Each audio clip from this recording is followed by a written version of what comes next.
What's up, boys? How are you?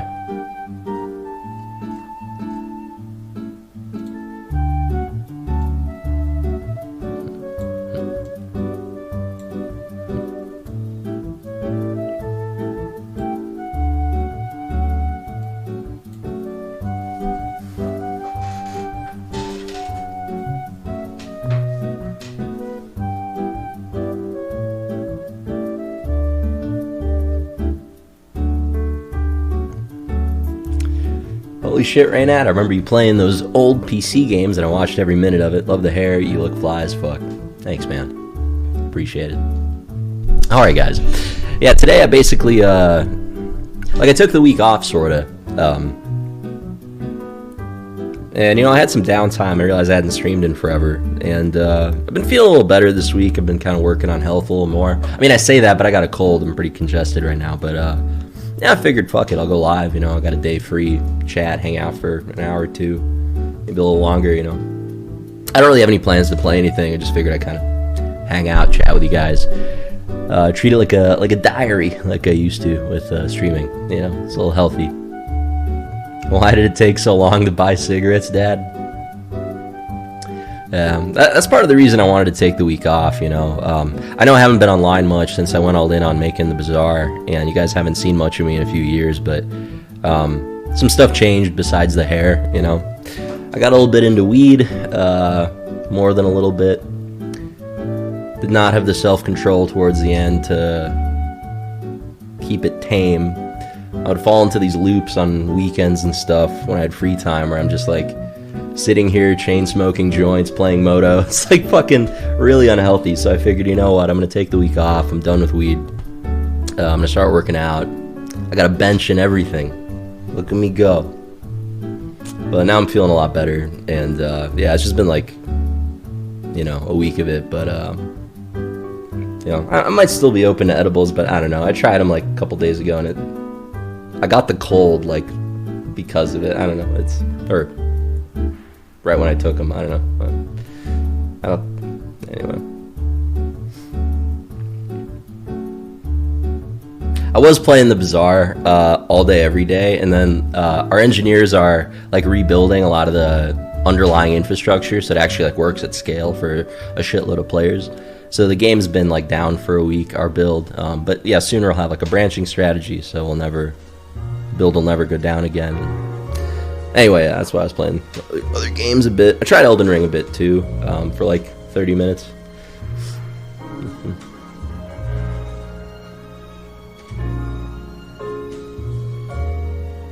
I've been playing Flesh and Blood? No, I haven't, but somebody gifted me those a couple years ago. Ryan, our marketing team. Super nice of them. I haven't got a chance to try it yet, though.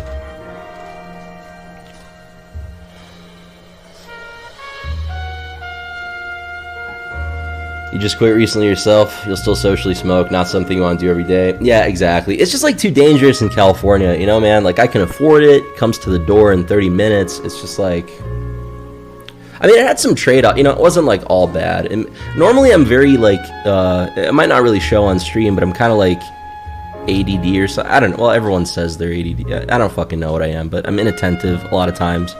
And it made me okay with being bored, which is really nice because, like, I could just watch a bunch of videos on, like, physics and philosophy and government and history and math and all sorts of shit I was interested in without getting bored. And, like, I always, like, wanted that info, but I didn't have the, I guess, discipline to read through it or watch it. But, yeah, anyway, so I learned a lot of stuff in the past few years, and I'm really happy with how we designed the game, but, yeah. Are you hitting the weights? Yeah, I'm trying to. I'm just starting slow. I don't want to, like, get sore and then not do it for a day and then never start again, you know what I mean? So I'm just trying to, like, not stay sore. But, like, yeah, I'm doing, like, a set between every game and stuff, between videos. It's been pretty good.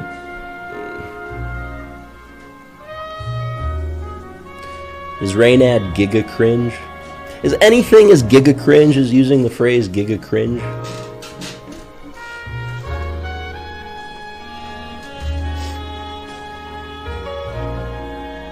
Reynad streams the day after the new Hearthstone expansion. There's a new Hearthstone expansion? Really? What's it called?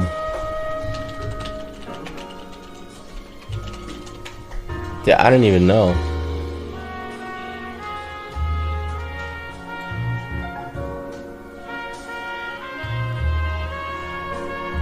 Was it affecting your sleep?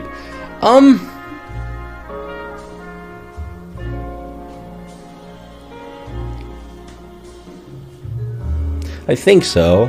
I wasn't sleeping great while I was smoking, but it wasn't bad. I was just, like, always exhausted, and it was easy to fall asleep. And now it's, like, kind of harder to again. It's an issue I had for a while. It's actually the reason I started smoking, was to help me sleep. I was having trouble falling asleep. And I don't know that I sleep better. I kind of get headaches and stuff now when I wake up. I don't know why. I think I've just had a cold for a couple days. That's all it is. No, I'm not into alcohol, you know. Like, for work and stuff, you know, I'll drink. But I don't know. At home, I never... Yeah. How much Magic do you play nowadays? I've just been playing this week while the Bazaar servers have been down because engineers are working on stuff. So, I was just playing Modern because I'm a boomer. 5-0 in some leagues.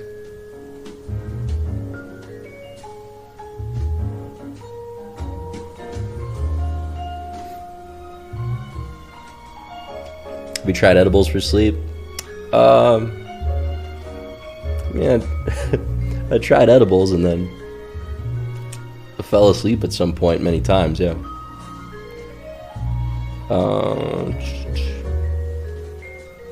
What deck? You want to get back into Modern? I'm just brewing, you know. I'm so good at that format. I'm gonna pat myself on the back for a second. Nobody will fucking believe me. It's another Reynad saying he invented everything thing. But when we were working on the Bazaar a couple years ago, we were in the Beverly Hills house. I had some Magic players over. We were cubing once in a while. And we opened up Moto and put it on the TV. And I spent a day. I was like, man, this Colossus Hammer Sigarda's Aid combo seems broken. This is like a year before anyone's playing Hammer Time. Like a year before. And I built the deck and I polished it. And after a while...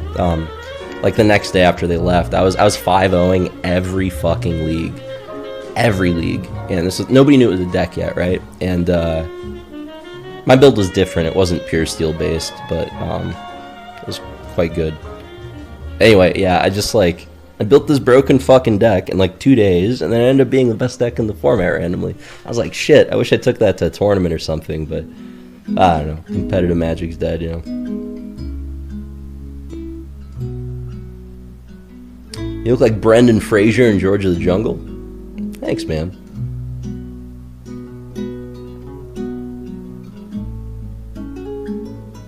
Is the trash can conscious? Yeah.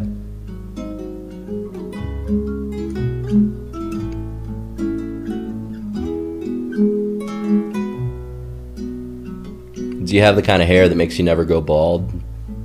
I have no idea. I mean, it's just genetic, right? Like, my mom kept telling me my whole life I would go bald at like 25 or whatever. Look at me now.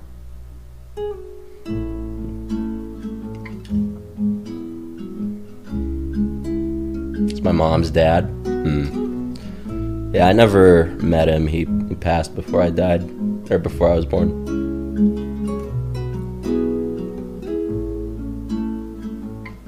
Actually, don't know if he had hair or not.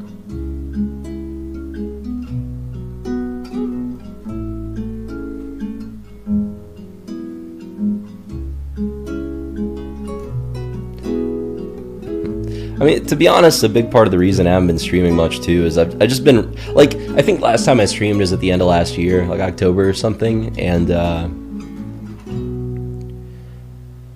the big thing that changed since then is the war in Ukraine. I don't know how many of you guys know, I'm a Ukrainian immigrant.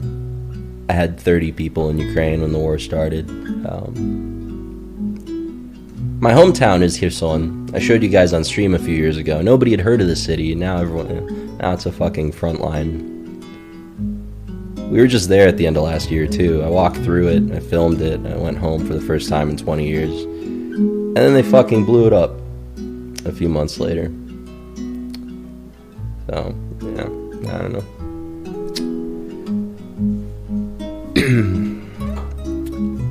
I tried getting ahead of this in 2018 when we decided to hire in Ukraine. We picked Lviv, which is all the way in the west on the Polish border. So I've been to Lviv like 20 times in the last 3 years, or like a lot. I go a lot. And I figured if Russia invaded back in 2018, I was thinking if Russia invaded, they'd cut it down the river. The west should be fine. Culturally, like, Lviv would never fucking capitulate to Russia. I mean, they would have to level it.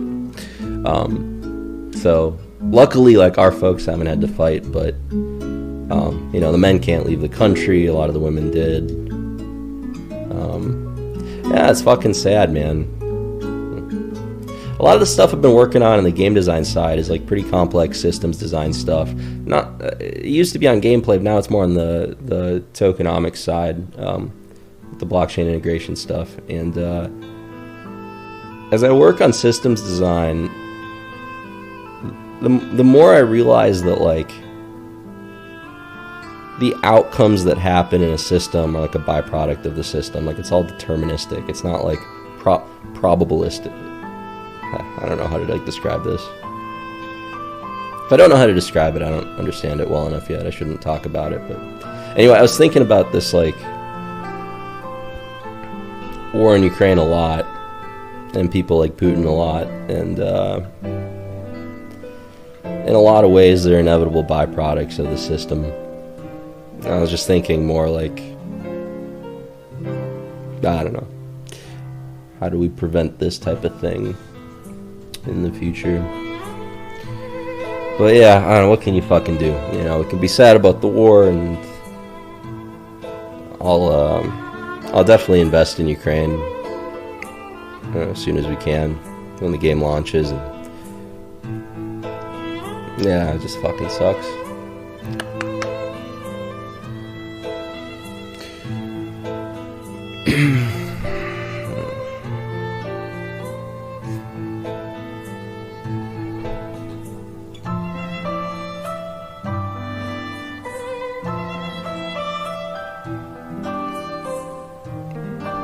I'm banning the Russian propagandists. I got a lot. I gotta be honest though. It's like, it's very hard to I don't know. I'm just angry, man. You know, you guys have seen me like yell at Mira and shit in the past, and it's like I don't know. I like to think I'm not racist, but I've not had a high opinion of Russian culture for a long time. I don't know. So easy to like blame Putin for everything, but it's like, talk to the Russians, you know, and like, they're complicit, and I don't know. They always have been, and I'm just. I mean, just fucking imagine, dude. Largest country in the world by landmass, almost twice as big as America. 145 million people. Country's full of natural resources and oil. Smaller GDP than South Korea. The most measurably incompetent country on Earth, and it has been for centuries. And it's like, anyone else would look around and be like, oh shit, we're not doing so well compared to everyone else. I wonder why. The fact that half of our economy is going to 12 kleptocrats? Maybe. Nah, it's America's fault. Big country, small pee-pee. Yeah, that's basically the TLDR. Yeah. It's just a culture of cowardice, always has been, you know, like they're... Time and again, there's going to be a dictator that comes in, he's going to fuck the Russian people in the ass, and they're going to turn around, call him daddy, and ask for more. And it's just always been the case for hundreds of years, and it'll continue to be. So, yeah. I just hope this fucking war ends soon, yeah.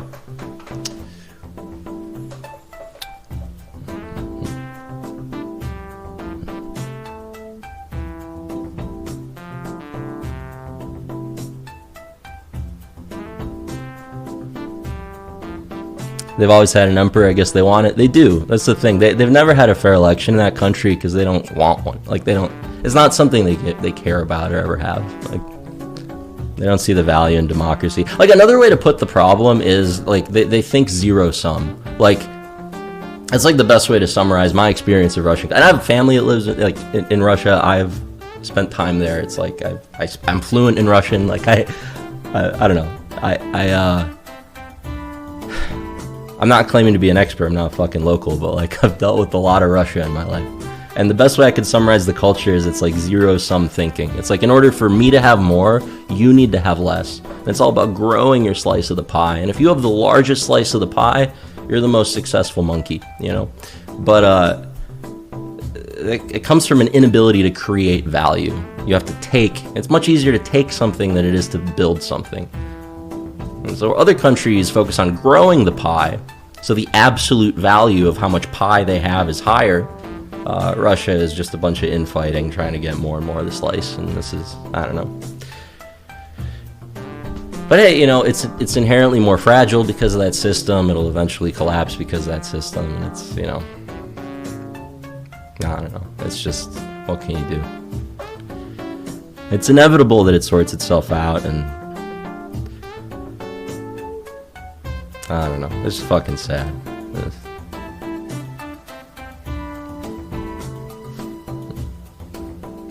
Is Bazaar postponed because of the war? No, the war hasn't had much of an effect on our timeline.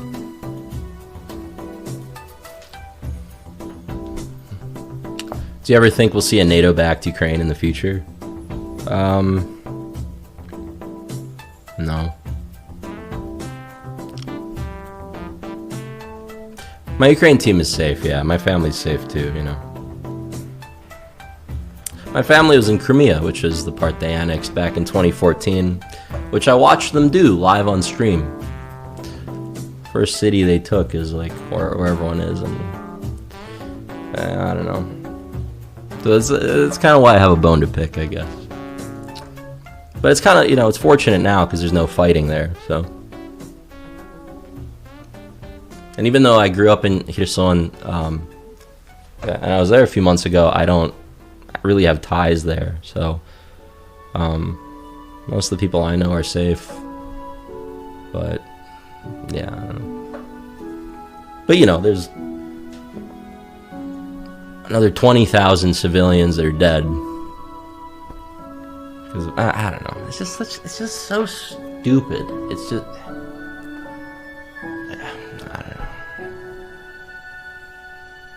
Anyway, sorry, I don't mean to. I know it's like a sad topic. It's on my mind, I guess. That's why I'm talking about it. Would you suck Putin's dick to end the war? For sure! And I'd use teeth.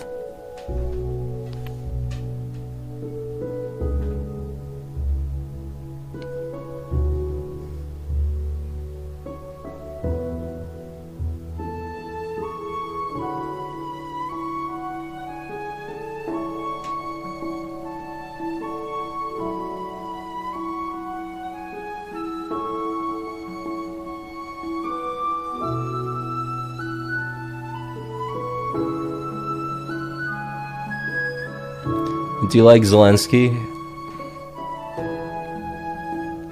I don't know much about Zelensky. pleasantly surprised by... This is not how I thought the war would play out. I'm very pleasantly surprised by Ukrainian leadership and Ukrainian people really rallying behind this.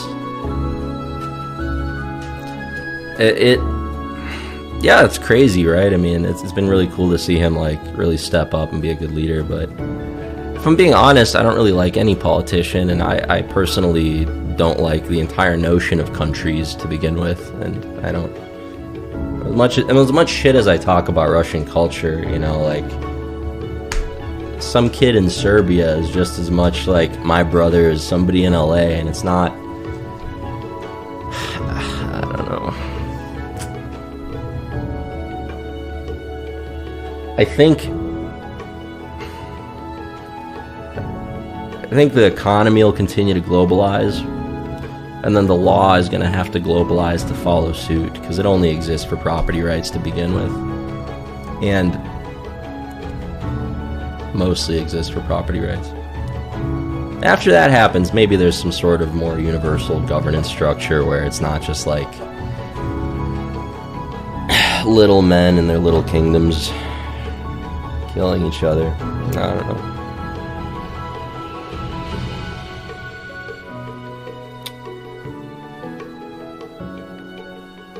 I remember when I immigrated to America, I was like 6 years old, and I went to like second grade or something in Minnesota, and the teacher had us write this essay, and everyone in the class had to do it. But like the next day, she embarrassed me. She sat in front of the class, everyone was sitting down, she read my whole essay out loud. And I mean, I had just learned English like a few months before then, you know, like I didn't really fucking know what I was like saying, but I was like 6, so it was just, I don't know. I like how kids think. It's more direct and honest, I guess. But my essay was about, it was like a story, and how I like didn't, I don't know. It was about the story of like immigrating, and I forgot exactly everything I wrote, but I remember at the end of it, I was like, man, I wish there were no visas, no country borders. Like, why can't everyone just go you know, it's made, I don't know. And obviously, not now, like, I get why we're here. I get how we got here.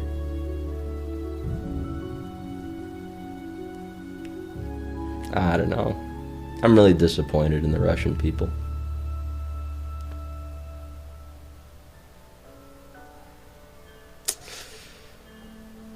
You're eating some Kiev, it's okay there now. Yeah.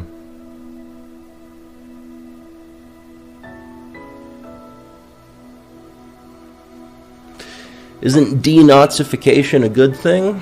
Sure. Start by getting rid of the one in the Kremlin.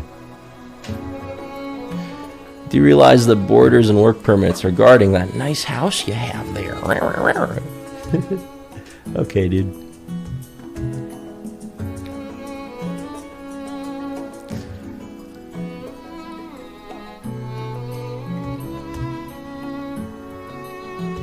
There's no border between me and the guy down the street. Why doesn't he invade my house? Open borders is a utopian myth? No, I think it's a utopian inevitability. You know, we started really fragmented, right? A bunch of tiny tribes, and then power consolidates over time in all systems. That's how it evolves. So, you know, the little 20-person tribes form a bigger tribe, which forms like, you know, whatever, eventually a country, eventually a bigger country. It's like the history of almost, you know, well, most countries, frankly. It's, you know, China was really fragmented and got consolidated. Russia was really fragmented and got consolidated by Ivan. And it, like, it's just how things evolve, you know.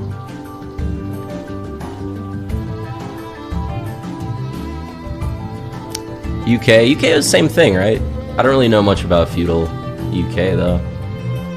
But yeah, exactly. UK is the same thing, right? It was like, so. They even took it a step further. It's like they combined the countries then to a bigger thing. Then, yeah, I don't know.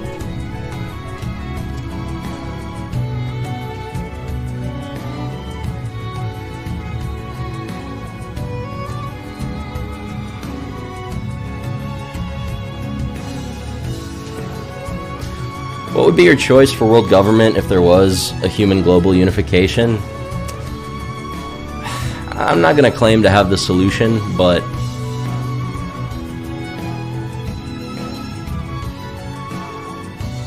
I wonder if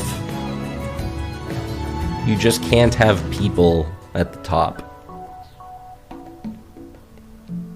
Like you either have to decentralize all governance, or AI has to do it, or some sort of like technological leap that doesn't exist yet. I don't know. But I think a lot of the problems stem from the fact that individuals in those positions act in their own best interest. The other thing I don't really like is like the whole electoral process. It's irrational to me, you know? Like, here's an example. If I chose to run a Hearthstone tournament, the guy that like if I choose to run a Hearthstone tournament, what is it going to spit out in first place? The best Hearthstone player that day. If I run a soccer tournament, it's going to give me the best soccer team that day. If I run an election, is it going to give me the best policymaker? No, it's going to give me the person that's best at being elected. That's what the competition is. And I don't think that skill correlates at all with what you want in a leader. So, yeah, I don't know.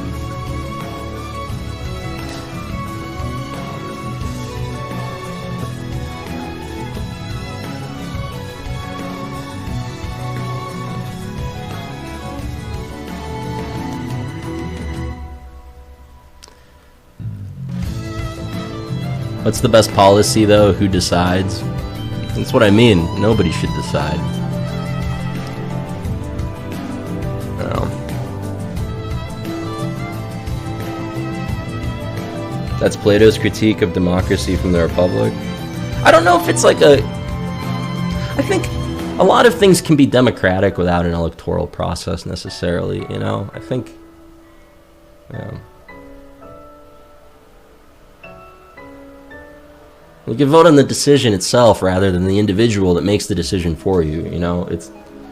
I don't know. In Russia, they have this saying, you know, whoever wins the election is the one who counts the votes.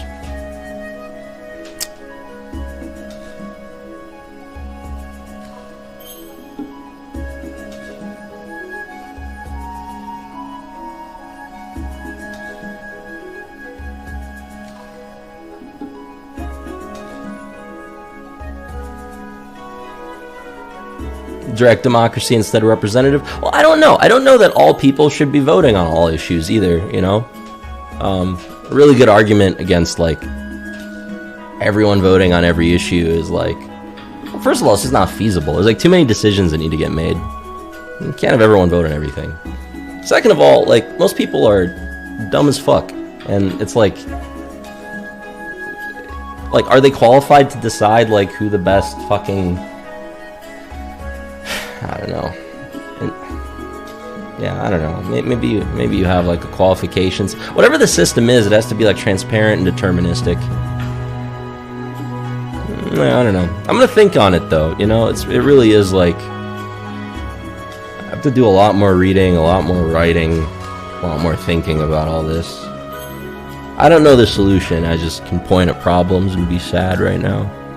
But I think there is a solution. I'm actually pretty optimistic about the future. The way I see things trending overall, it's very... In a lot of ways, it's inevitable that it works out right, because the systems that are right are stronger. So all the mess along the way is just fragile systems collapsing until something better comes out. It's just like a natural selection of governance systems. It's just like all systems go through that. Anyway.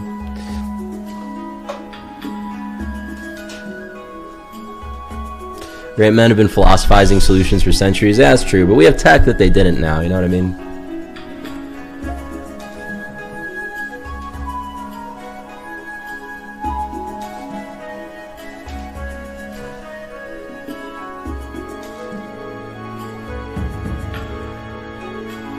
That's not how it works. The stronger entity wins, and there's a lot of sneaky psychopaths at the top. How the fuck would you know?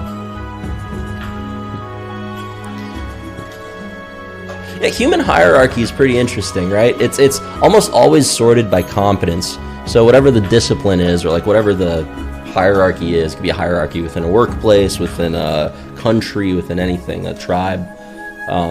It usually is sorted by competence. Not always, but usually, right? And it's another reason I'm kind of optimistic. It's like kind of inherently democratic, your position in the hierarchy. It's like, it's interesting stuff.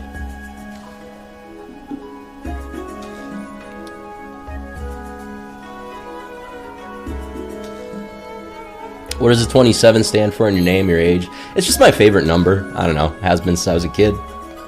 The 27 stands for, I forgot to log in to the Reynad account. Oops.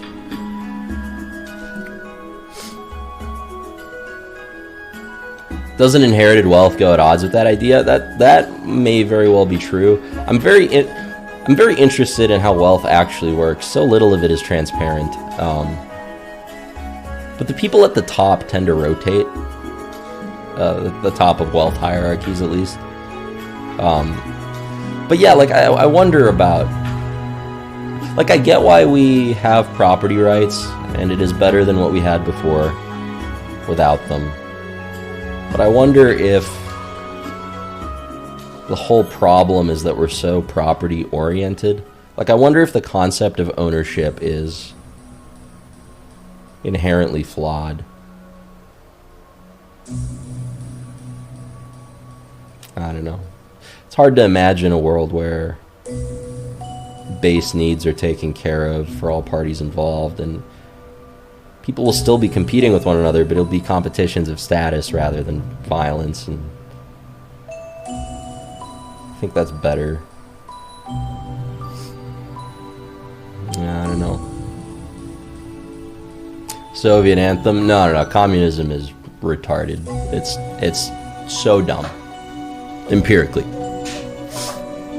Doesn't work, never will. Can't work.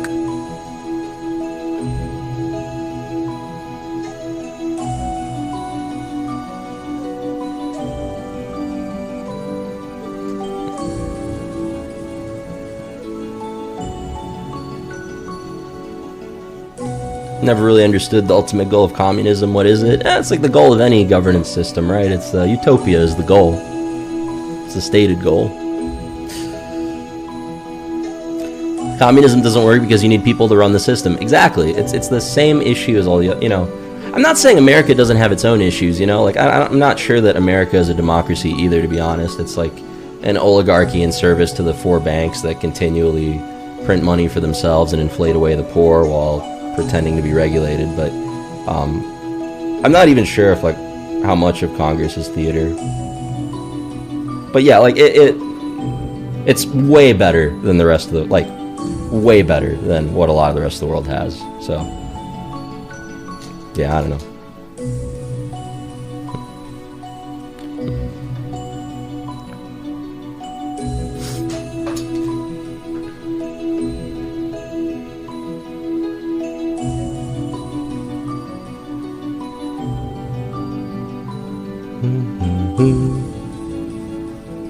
Socialism is what you described as far as having base needs met? Not really.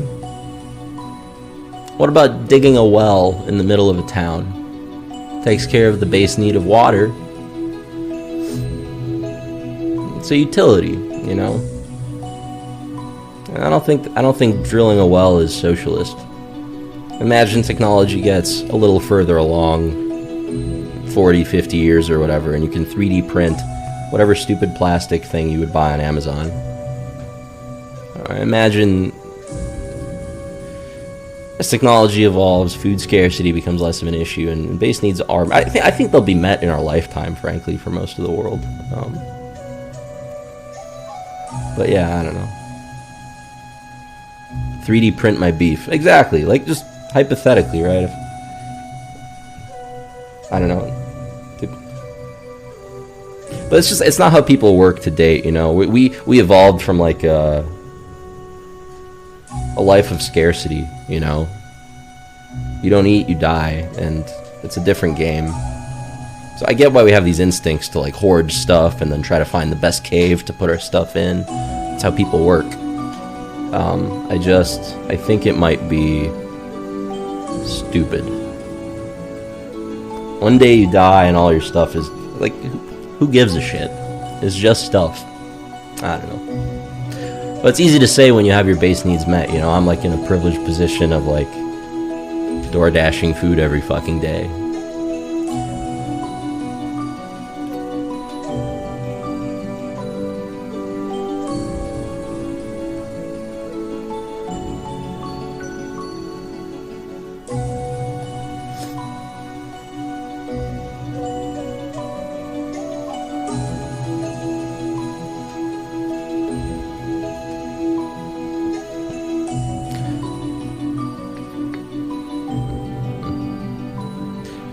How do you think capitalism will blah blah blah blah? Capitalism can totally work. I think a free market is the solution. I just don't think the world's ever had one. We haven't had a free market. I mean, really, crypto's the closest thing, I guess. But yeah, there's no like purely deterministic system of trade outside of some new stuff like blockchain, you know. I'm not saying crypto's like the solution for everything, but I think like the way that crypto systems are designed is inherently democratic, like purely. Something like Bitcoin at least. Purely democratic, purely transparent, everything auditable. Voting should work that way, money should work that way, and it won't because free markets don't exist and American oligarchs control the dollar. A free market is susceptible to monopolies. I disagree. I think monopolies are a byproduct of non-competitive practices. The way monopolies get made is they stifle competition. They make the market not free. You know, like ISPs, for example, right? One of the most common monopolies, right? Anywhere you live in America, you have no fucking options for who to buy your internet from. It's a monopoly by any definition. Or a duopoly if you want to. But actually, Reynad, or whatever. And how did they get there? Well, you know, you get really rich, and then you capture the government regulators, and then you make it illegal for cities to make their own ISPs, which is exactly what they did. So it's literally illegal to compete against them. And like that, I think, you know, climb the ladder and then pull the ladder up from under you. That is how you can make a monopoly. And I think in a system like Bitcoin, you can't pull the ladder because it's separated from arbitrary bullshit by sociopathic apes at the top, you know. Yeah. What if you're a whale? Man, good for you. There will be whales. Pareto effect and everything, you know. It'll always be very top-heavy. Nature of most competitive systems. Winner take all. Money will always work that way. Mating will always work that way. It's just, you know, just how systems work anywhere in the universe.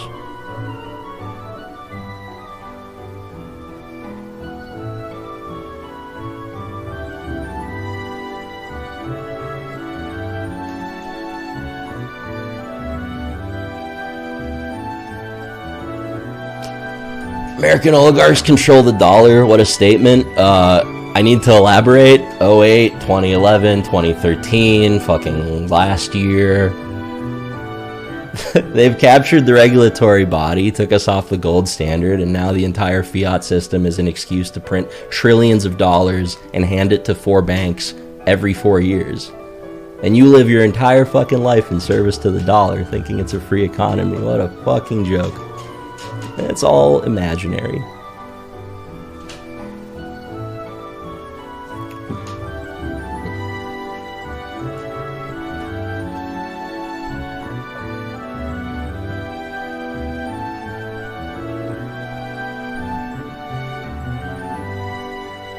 Do you know what Chatterino is? I've heard of it. It's like some sort of extension thing. Forgot what it does.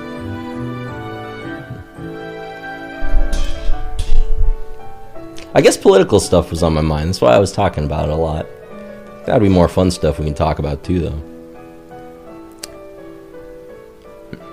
What would have happened if they didn't support those banks? Well, a free market would have happened.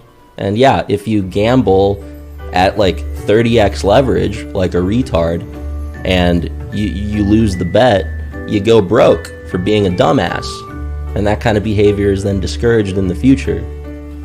Instead, they rewarded the degeneracy and the gambling, socialized their losses, privatized their profits.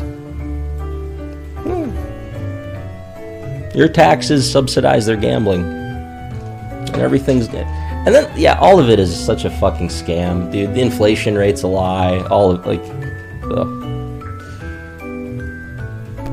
I don't know what it... Nobody knows what the inflation rate actually is. I don't know what it was last year. My guess is at least 50%.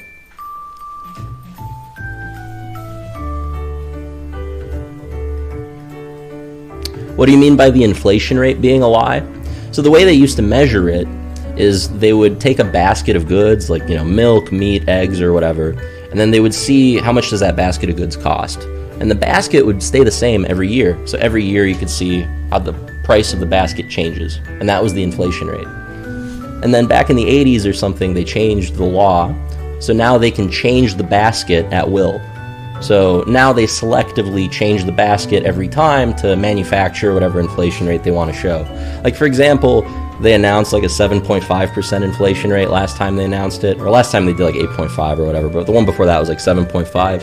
If you actually looked at like the M1 money supply, which like the amount of cash in circulation, that's what that is. I think it's like a better indicator of inflation.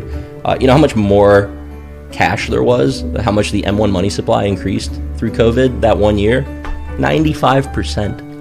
95% increase. You think it's a fucking 7% inflation rate? Who the fuck are you kidding?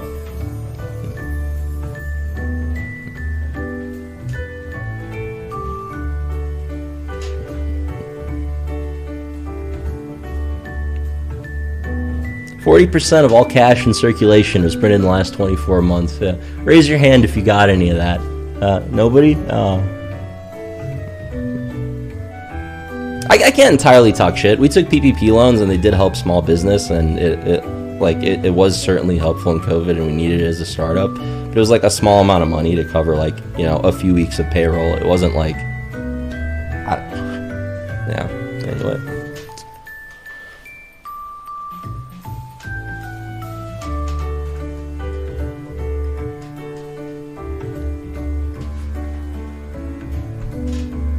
How do you think all of this will affect normal people? Basically, your buying power will, well, it has been and will continue to tank. It's been tanking since like the 70s or something. It's never gonna not. The dollar will continue to devalue. It just can't not. So how it affects you is basically shit just gets more expensive, but you keep getting paid the same. That's how it goes down. So.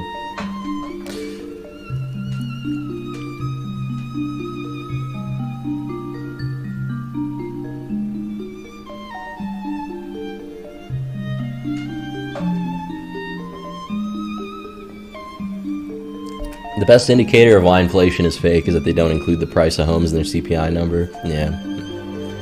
But like the other consequence is that like if you have money in your bank account, it's kind of irresponsible because you're getting no interest on it. Meanwhile, shit gets more expensive. So the money in your account is literally devaluing. So you're basically forced to put it into something like a stock market, which is so rigged I can't even fucking begin to explain. So you're kind of forced to pump the bubble, you know what I mean? Yeah, I don't know.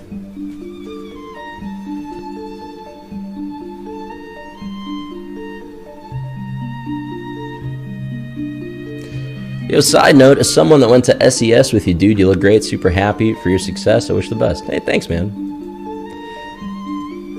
That was a nice school. I wish I was nicer to the teachers.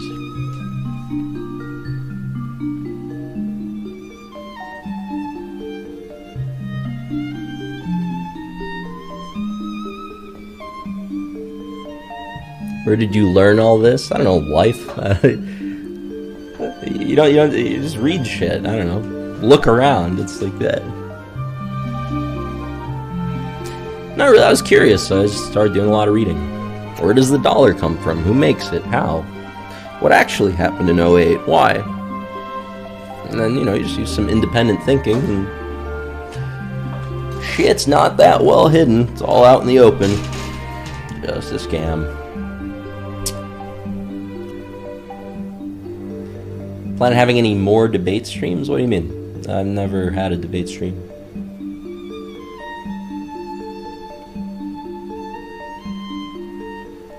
Reynad, can you do a spin? I want to see your hair in all its glory. I'm sorry to disappoint. I am no longer a cam girl. I'm not going to dance when you ask me to. And I have no OnlyFans for you to subscribe to. Sorry to disappoint.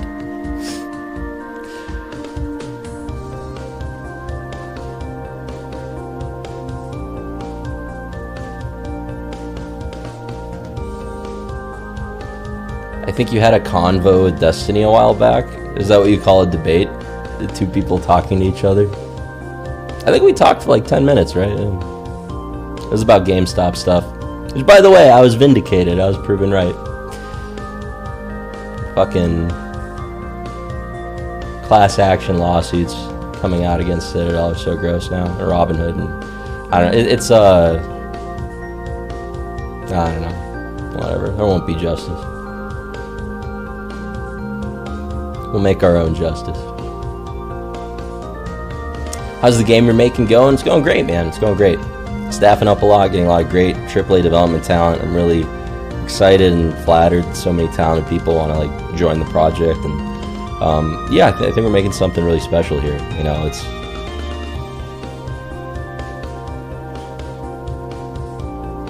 I think people will be really surprised. In a good way.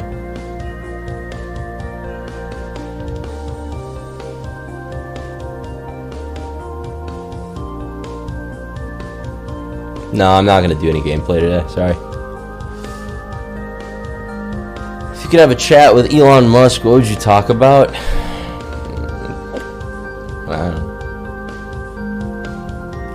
don't know. Not much. Not much I'm curious about with him.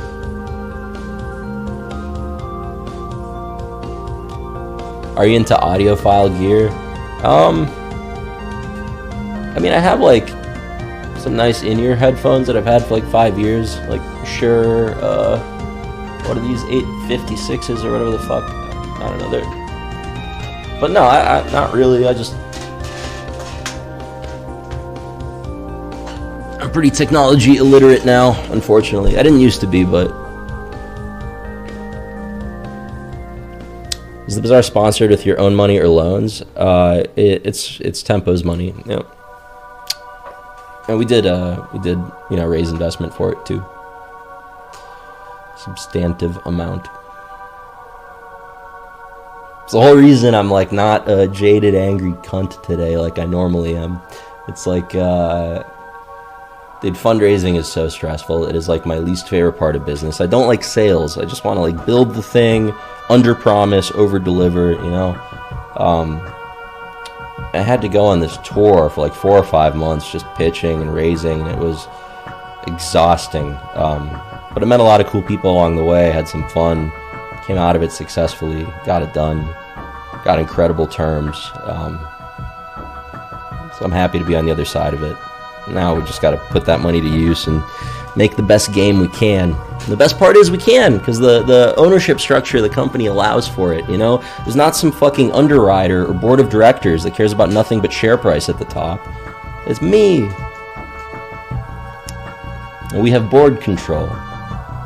Majority ownership. And that means just going to make the best game we can, right? Because that's what we want to do.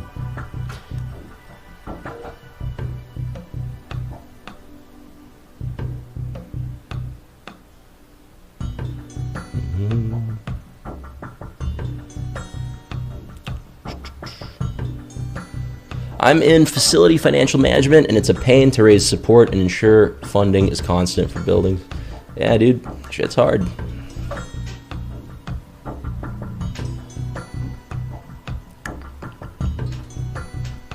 Will you sell to Tencent? I don't have any plan on selling. I told you how little I think of money. That's the other like weird part about. I'm not like financially motivated. Or I'm not as financially motivated as other people. Like significantly less.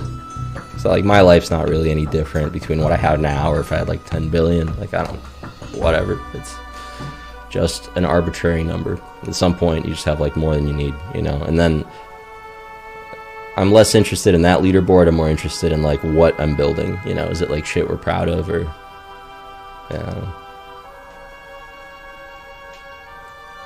What's good? So we're gonna have Hearthstone stream. No, I'm not really gonna play any games today. I think I'm just gonna talk to you guys. What happened to the 50 urns you had behind you last time? So we built out a Bazaar room. It's downstairs. You can check it out on the Bazaar YouTube channel. I think we did a little video about it. I hope we did. Actually, maybe I could find it, pull it up.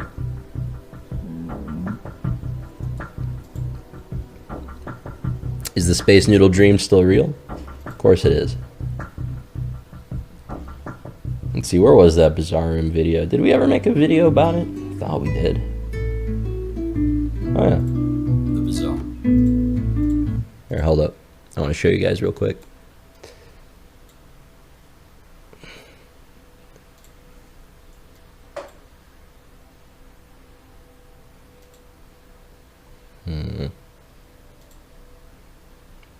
Look at that Chad.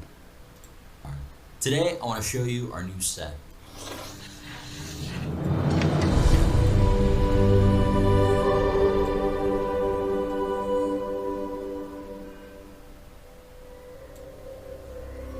Same shirt. Yeah, I only own like 3 shirts.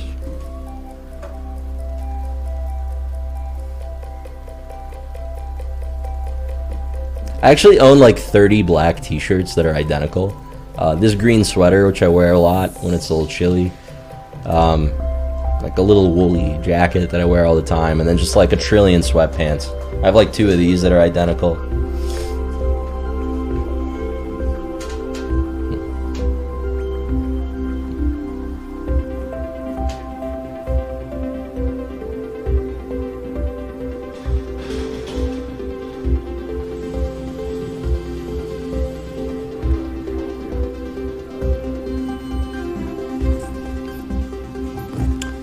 Was that Devin? This is Joe.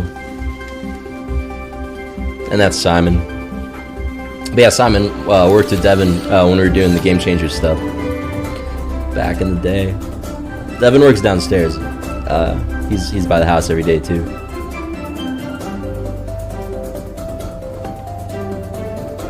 I do own Tempo Storm.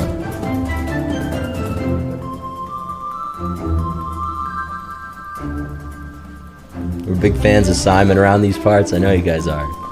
Simon's awesome. Devin too. And Joe. We have a great team.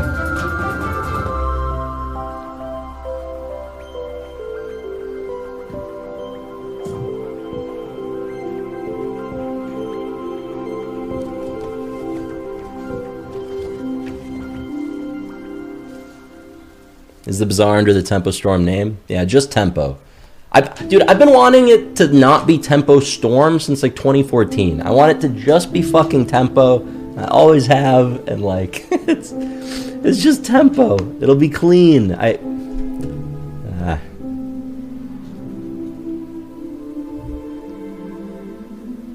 Become legendary, fucking right. Tempo does sound so much better. Back in the day, we thought it needed to be longer so we could have some sort of like 3-syllable chant like an esports team, but then Tempo Storm doesn't fucking have 3 syllables, like 3-letter acronyms. It's not like CLG or TSM or whatever. So, yeah, I don't know. You know why I picked Tempo Storm? I did a fucking straw poll on Twitter that like 40 people voted on in like April of 2014. And I gave them like 4 options. We knew we liked the word tempo. It was like Tempo Blue, Tempo Black, Tempo Storm, Tempo something. And people voted on Tempo Storm, so fuck it. But you know, it sounds a little bit like it's a cool name. It's cool. It's a little bit like somebody once said it's like an 11-year-old Little League team name, you know? Yeah, it's a little. But just Tempo I like more, I think. I always have.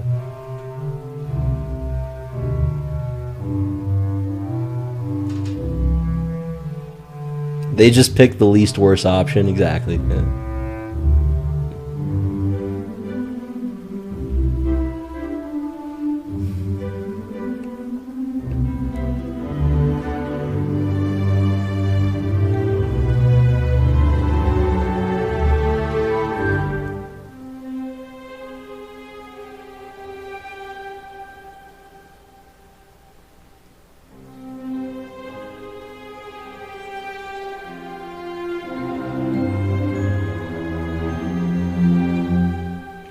This is Reynad, monks. It is. The Eastview Lightning homage. Look, man, I'm not doing any Eastview homages. Eastview was my high school for a couple years. I liked it so much I decided to leave at the first possible opportunity to go to the zoo school instead for junior and senior year. And then those years I ended up just not really going to school at all. I just kind of missed 2 years of credits. Played cards instead. Then they let me take fucking online classes to finish 2 years of high school, and I got the credits in 2 weeks, and they gave me my fucking diploma. I'm like, why the fuck would I... 4 years in this prison, and I could have just done this? What a scam.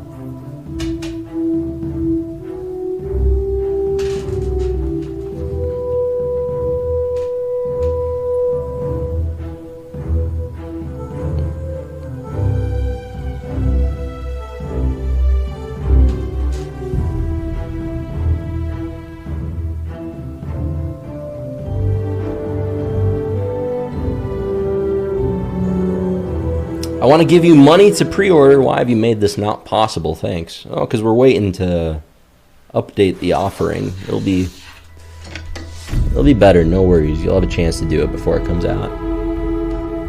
Anyway, this is where we put the jars. That's the reason I played the video. Someone asked about the jars. Yeah. Where is that song I was playing? I found some video game music YouTube video. I guess this is like the play to not get DMCA'd, right? I don't mind it. I like game music. I'm running to the bathroom quick. I'll be right back, guys.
I'm 6'4".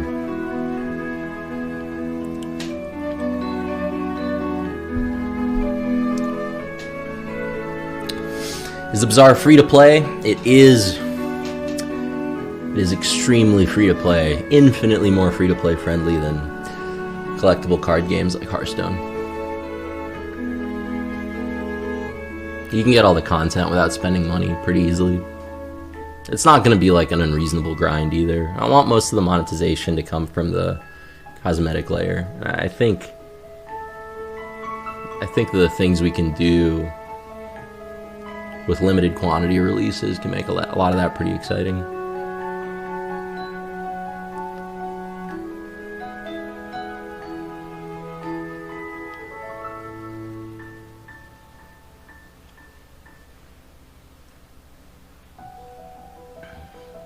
Why is growth so necessary? Couldn't a company earn enough to pay its workers and let that be the end of it? Dude, I was actually thinking about this yesterday. I totally agree with you, actually. I think a lot of companies, so the reason it happens is because in order to make your company go somewhere, in order to build the thing in the first place, you usually need to set up what's called KPIs, which is just like goals that you write out. Like, we're going to do this shit by this date, right? And most companies, one of those goals is, hey, fucking grow revenue every year. So when you go into decision making with that goal, like if that's how you measure success is revenue growth, then yeah, you need to continually grow revenue. And I totally agree with you. I think sometimes it's to the detriment of the company, or at the very least, it's almost always to the detriment of the customer. It creates a lot of perverse incentives, like a lot of people, just the way they structure companies is so fucking archaic. They all use this light bulb company model, which is just about unit sales. You need to make more money, sell more shit. And it's just so stupid. It's like, it has so many perverse incentives. Planned obsolescence, like what? There's a reason Apple makes their stuff not reparable, right? But it gets real gross when you talk about the privatization of things like medicine. Like, holy fuck. What incentive is there to cure things?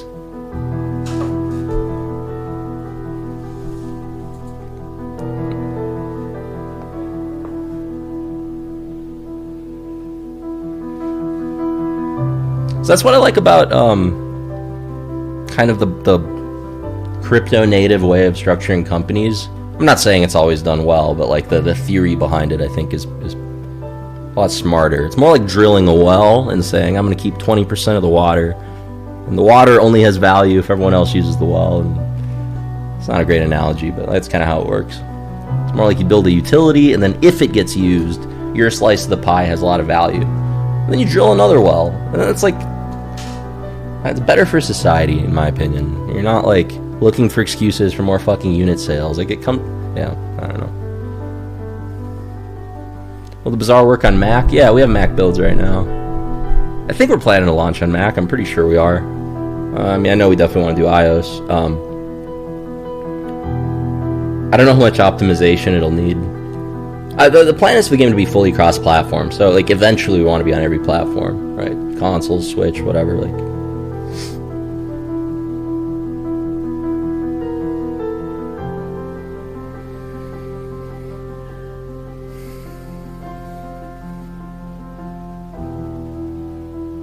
cancer's guaranteed in a lot of people. What if you cured it? If you cured it, you'd stop that revenue stream. That's what I'm saying the conflict is. I think it's a perverse incentive.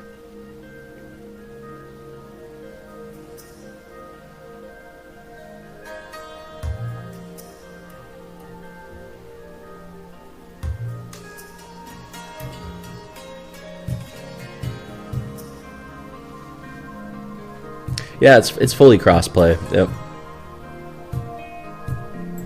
Have we tried any of the new TCGs popping up? I've not heard of MetaZoo. I have some Flesh and Blood boxes here that were gifted to me, but I haven't had a chance to open it and play it yet. I did play Keyforge for the first time a few days ago with one of our designers, Dan.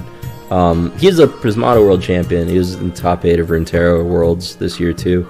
And that was kind of fun for a few games. But yeah, I don't know. There's no reason to play TCGs because like they're all worse than Magic, and there's no reason to try to make a better Magic because like Magic's good enough. And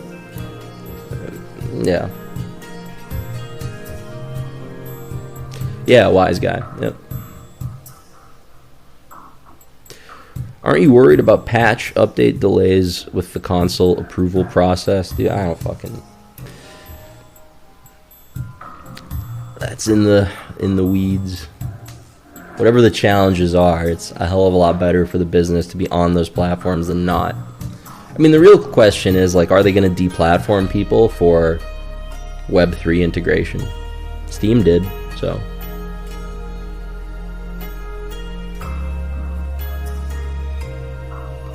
What kind of game are you making? It's called The Bazaar. You can check it out on YouTube if you're interested.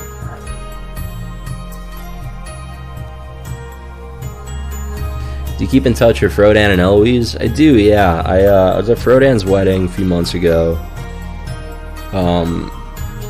Eloise I haven't talked to since COVID broke out. She sent us some masks. I feel really bad. I hope she's okay. Maybe I should probably reach out. I do such a bad job of keeping up with people. Fuck, she lived in Shanghai too. Shanghai's going through some shit right now. They're literally starving.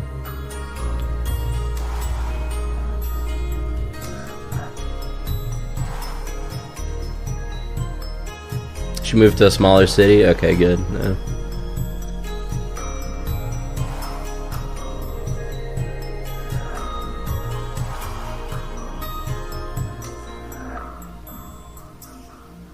What do you think is going to happen with the housing market?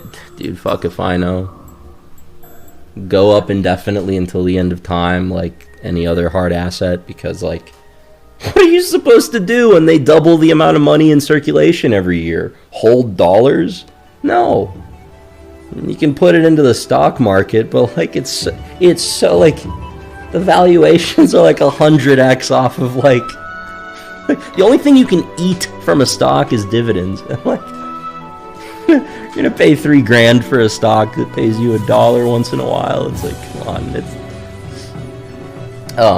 So yeah, a lot of people are gonna take their cash and put it in houses, and there's no reason they wouldn't. And the reason I think it'll keep happening is because you just watch what the fucking people that manipulate the dollar do, and follow suit. What did the banks do? What did BlackRock do in the middle of COVID when they printed all that money? They pumped it into the fucking housing market. Why do you think it's impossible to buy one? Why do you think prices shot up 50% overnight? Like, it's yeah, the banks just buy it now. They don't want dollars either. Jeff's doing great. Yeah, I actually just saw Jeff like a week ago. I was out to one of his shows. He performs at the Rio in Vegas pretty often, so I actually got to hang out with Soma out there too. That was pretty fun. Jeff's super talented. Always love seeing him perform. Property better than gold. Gold is complicated. Gold tied into international power dynamics, and it's like imagine you're not America, right? And the biggest existential threat to your power, the biggest thing controlling you outside of your borders is the dollar. And how do you fight the dollar if you're like Russia or whoever? In theory, you could stockpile things like gold or these other hard assets, but then it's very easy to drive down the price of those things too. Because the mining companies are publicly listed, and American banks can legally create infinite sell pressure by shorting without ever needing to borrow the share or settle the trade. So it's quite gross. So I don't know, like, if Russia buys a shitload of gold reserves to fight the dollar, the banks will depress the value of gold mining companies and gold, and I don't know, it's definitely underperformed as an asset for like over a decade or two. I don't know why you wouldn't do Bitcoin anyway. Like, gold is illiquid, Bitcoin isn't.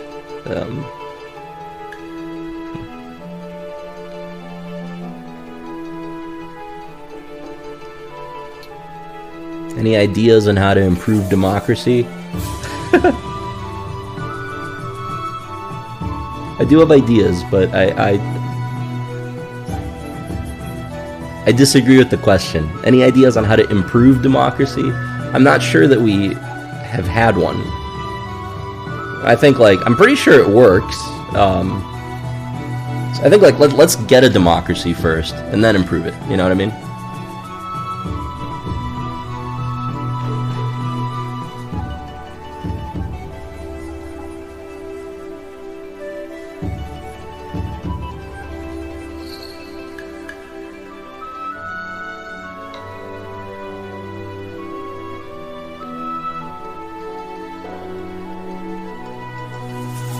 Did you know that great white shark teeth are retractable?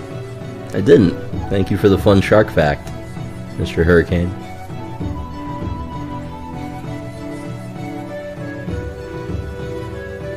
You improve democracy by improving education. I agree with that. But I also think to improve education, you can't centralize it either. So that's...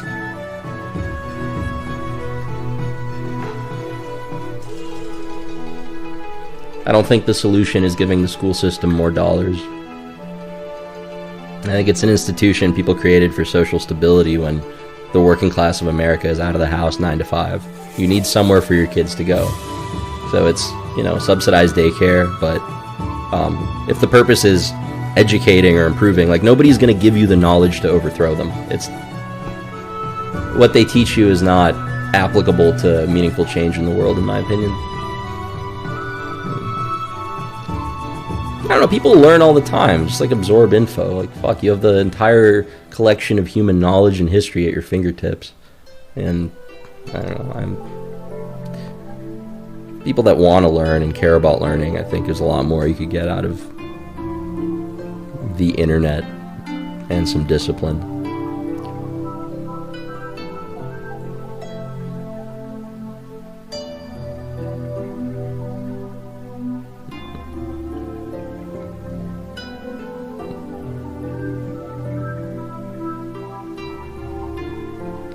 Do you think we'll be seeing a recession this or next? Dude, I don't even know what a recession is.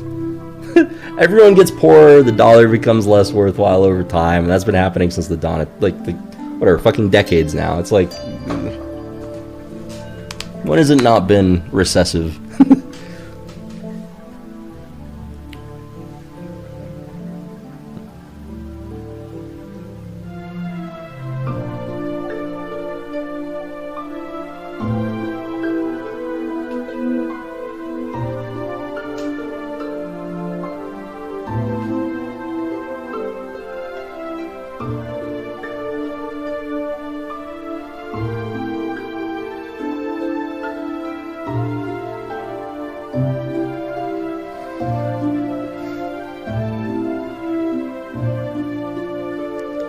Reynad, what would you do in a dark alleyway when faced with knife juggler and flame imp?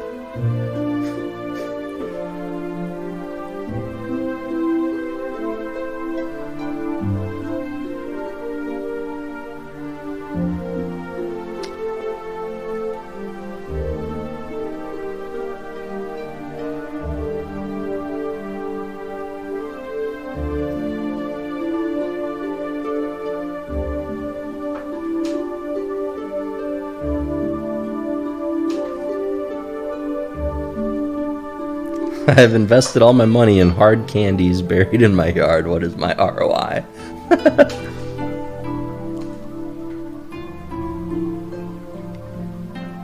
Honestly, if you can resell the hard candy, better than holding dollars.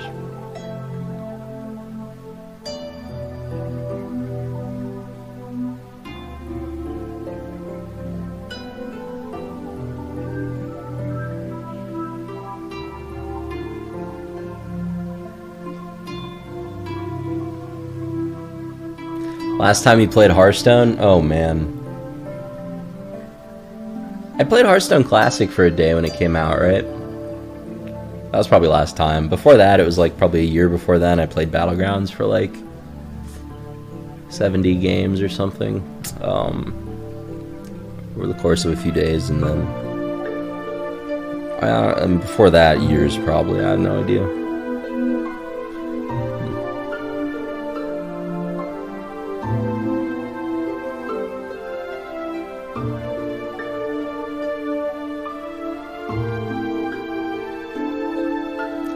No interest in playing TFT? No, not really. I don't think it's a good streaming game.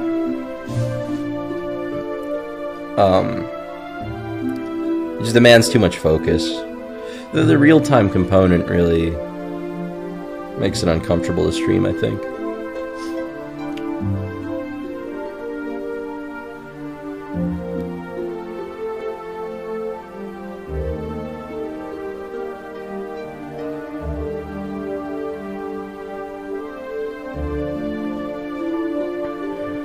did try Battlegrounds, yeah. Battlegrounds is pretty good. I mean, if I had to pick like the best auto battler overall, before the Bazaar comes out at least, I guess it would. I think Battlegrounds is a better game than TF. Well, I don't know. It's been a while. It's been so long since I've played them that it's hard for me to say anymore. I've heard good things about TFT in the meantime. Battlegrounds is run by 2022 Blizzard, so I assume not much has changed. Well, I don't know. Storybook Brawl is pretty fun. Yeah, but like, me saying Battlegrounds is the same as me saying Storybook Brawl, right? It's the same fucking game.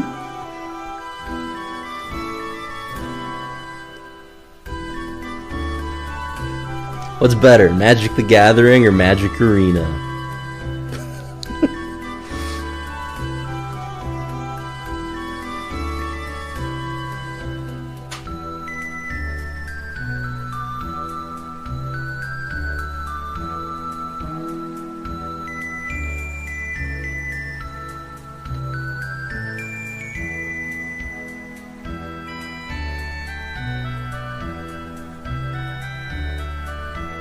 Call Train, he's crying. Man, I haven't talked to Train in a while.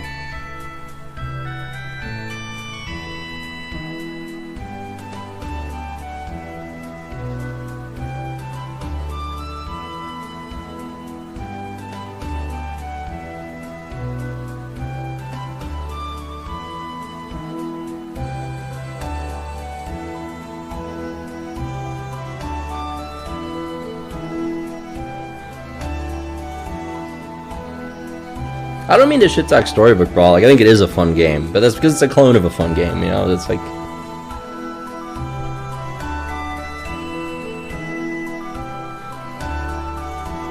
Reynad, you must be a bazillionaire by now. Is that true?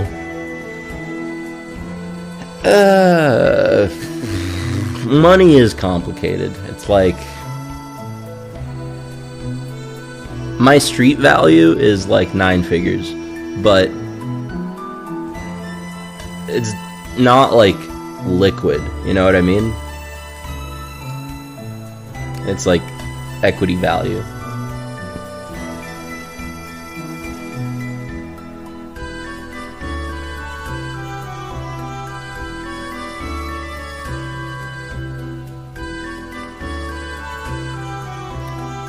Yeah, my salary's a little over 100K. That's like my spending money.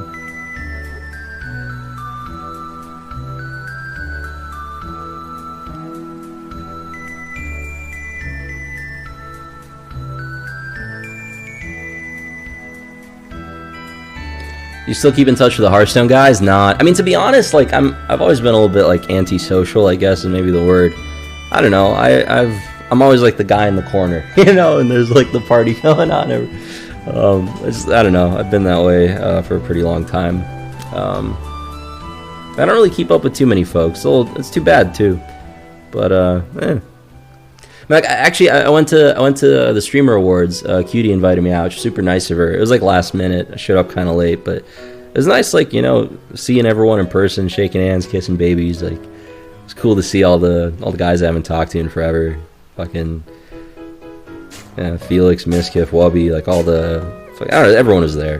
Peach was there, like a bunch of folks I just haven't seen in years, and it's been cool. Just say hi to folks, but yeah, even there, like, you know, I didn't like go with a group beforehand or whatever. I just kind of like wanted to sit there, see what's going on, dip out. Yeah, I get anxious in crowds. I don't know, like groups. I just always have, sort of.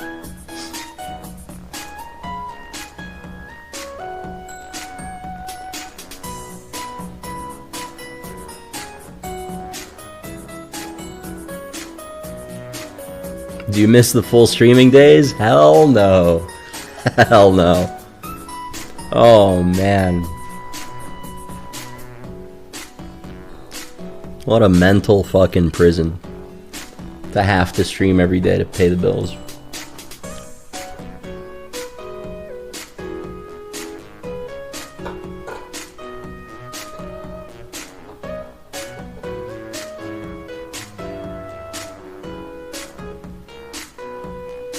Lisa's doing a pool stream?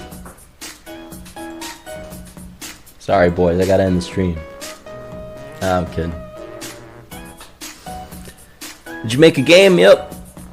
It's coming out later this year. Probably. It'll come out whenever it's ready.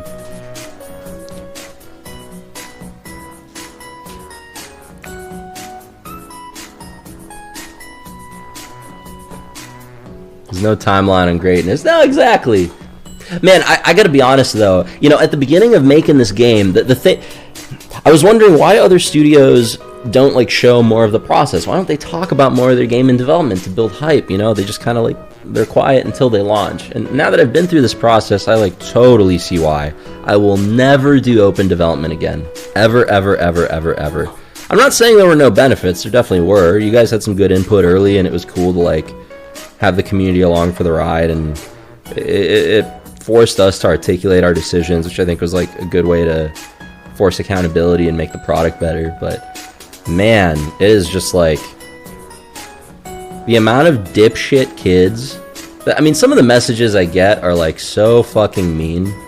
Like these losers that have never done anything in their life. They're just like, they'll tell me, oh, this game will fail because they've changed it a bunch of times and it's taken 4 years and it's not out yet. And that's the fucking message, you know? And it's like, yeah, I put my heart and soul into this thing a bunch. Every game goes through changes. The difference is we've shown them to you along the way, instead of just doing it all behind closed curtains.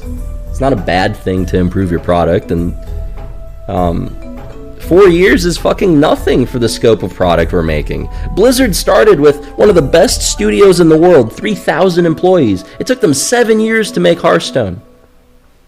We're making our game in 4, and we have to build a fucking studio along the way. You kidding me? This is like we're making pretty good time. I'm pretty impressed with the team.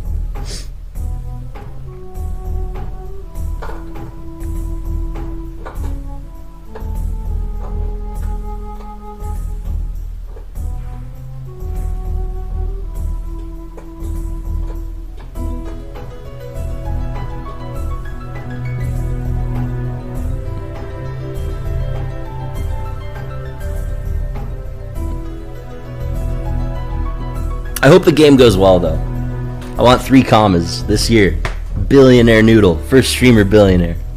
It's doable. I'd give it like a... It's close to 50-50. It's either 40% or 60%. I think 60% chance. I'm pretty confident in the game.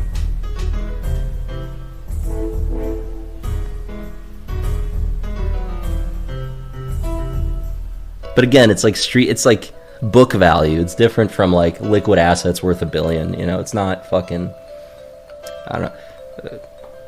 Money gets complicated when there's a lot of it, and it's not so much how much of it do you have. It's more like where is it and across what assets. Yeah.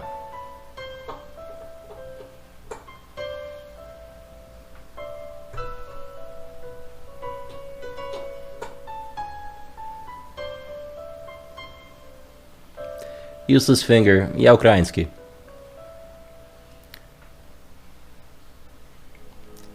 Слава Украине.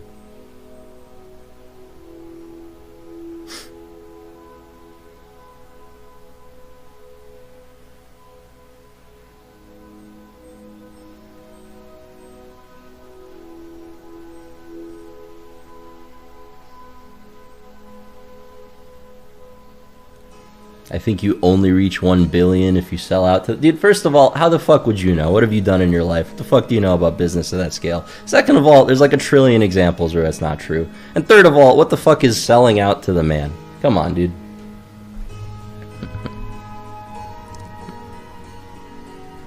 My family's safe, yeah.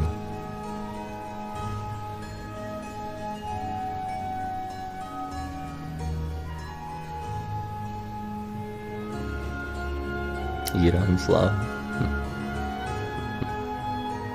Constantly rewatching your relationship advices. Any chance you got a new one to share? Uh-oh. Shit, that's not good. Dude, I shouldn't be giving relationship advice to anyone. I haven't really had a long-term girlfriend ever in my life. it's like one of the parts of me that like is less well put together. Like I want to work on my relationship with women. I think something about it. I don't know.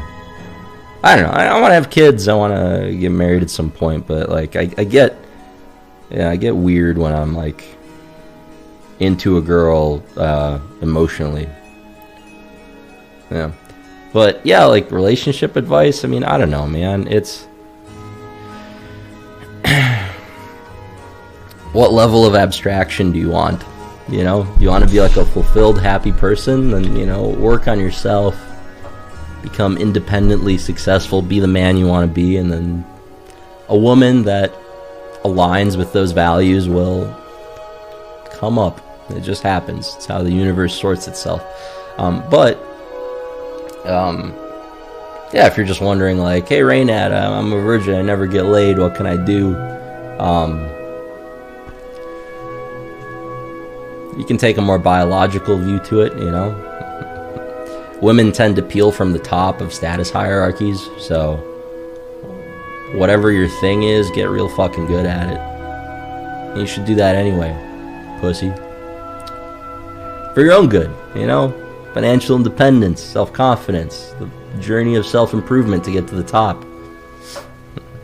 And so many people, like, have this notion that, like, mating it shouldn't be competitive, but, like, it's, like, the most competitive thing in nature, and it always has been, and you're not the only guy in the world with 2 eyes and a dick, you know? Like, so, you know, for every hot girl, there's another guy that's into her, too, so.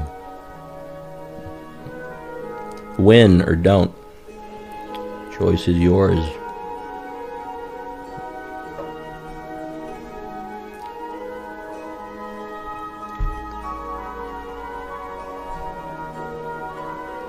Now, honestly, like, anytime people ask me for advice in just about fucking anything, I feel like 9 times out of 10, like when you ask for advice, it's like you want somebody to tell you what to do. But, like, I'm of the opinion that most people already know what they should be doing. The part that's missing is, like, the willpower to see it through. You know, the discipline to see it through or whatever, you know.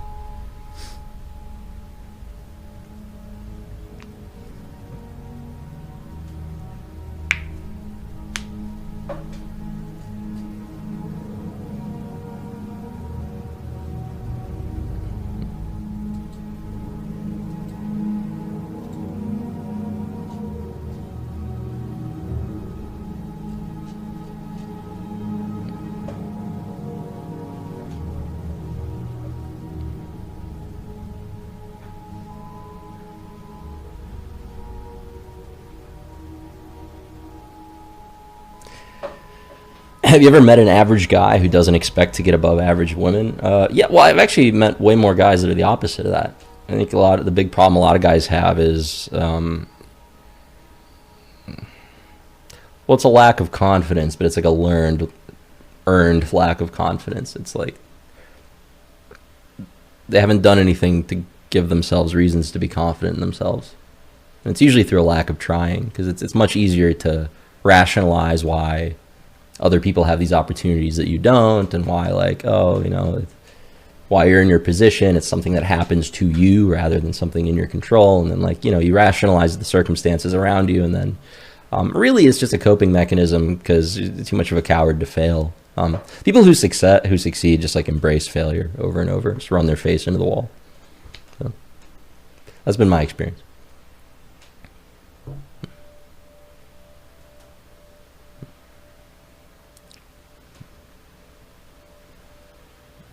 Yeah, I think in general that's, like, something I think, like, really is missing from, like, society, is, like, lack of, like, personal responsibility and accountability in things. You know what I mean? It's I don't know. I think people got to be honest with yourself about when, like, your situation is the consequence of your decisions, which is, like, by the way, 100% of the time. It's not to say that unfair things and shitty things don't happen to you, but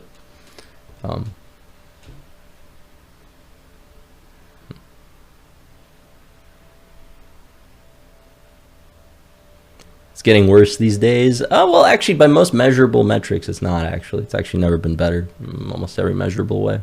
People don't really realize how shitty things were, like, 50 years ago, 100 years ago, 200 years ago. It's This is like very new.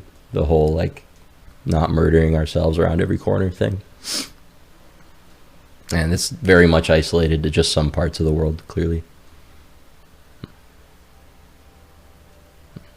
Doug Jordan Peterson, I think he's really well spoken, yeah, well read. Yeah, a lot to respect about that guy. Yeah. I don't always agree with like everything he says, but I like his approach to communication a lot. But a lot of his ideas aren't his. He's just like saying the results of the empirical data, which is like what I like about how he communicates. You know, it's not like his hot take. It's like, you know, we've done these studies. Here's why I think it works this way, yeah. Which is like way more rational than, you know, the people arguing against it in YouTube comment sections. Can we get some Bazaar music? Dude, I actually don't even have like a playlist that I can just click on. All of our stuff is scattered throughout Jira. Excuse me. I'm down to play some more Bazaar videos though. It's actually a pretty good way to advertise the game for you guys. I'm just going to play random YouTube videos that I think more of you should have seen. Maybe some of you guys have, but let's I want to show you guys a little bit about Bazaar music. It's one of my favorite, maybe my favorite video we've done of update videos. It was an older one, so I don't know how many of you guys saw it. Let's see if I can find it. Yeah, there it is. One sec. Let's see if I pull up this. My name is Jonathan Warman, and welcome to another update video on the Bazaar. Tell him, Josh. Thanks for all the subs, guys, by the way. I'm appreciated. I'm sorry for not reading everything out loud. So the process of writing Dooley's workshop really was heavily influenced by the artwork. Dooley is this cute but mischievous character. I really wanted to create a group of sounds and instruments that sounded. How many people do you employ? And so I was trying to experiment with now it's about music easel, 70 synthesizers and sound effects and beats, and started to create this little chirpy machine. And then I brought in a ton of orchestral elements to help drive a story. And be a lot more by the end of the year, though. The piece itself.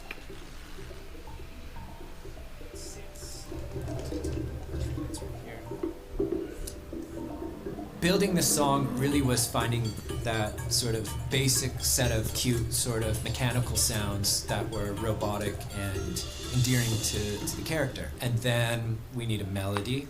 We need some percussion to carry us into this next part. And so you then just start layering all these different ideas together. So, okay, I have these big orchestral toms that I'm playing over these weird little mechanical chirping noises. Does it work? Does it not work? Okay, it's working.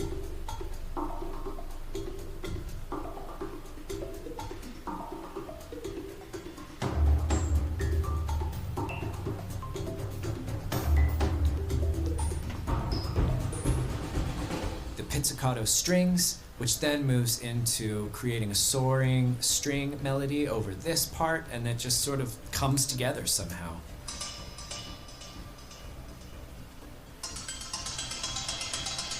Dooley!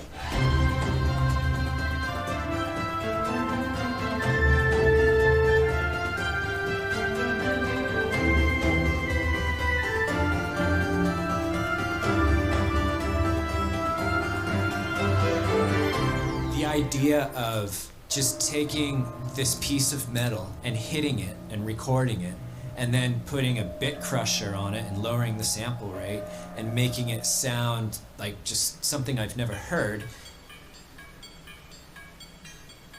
I then incorporated a lot of different orchestral elements into the piece. So there's these string passages, there's a wonderful wind section that comes in and does a little counter melody to the strings, and then all of a sudden there's these orchestral toms, and everything is sort of working together to create this really cool piece that just drives you into this world of Dooley and how fun he is.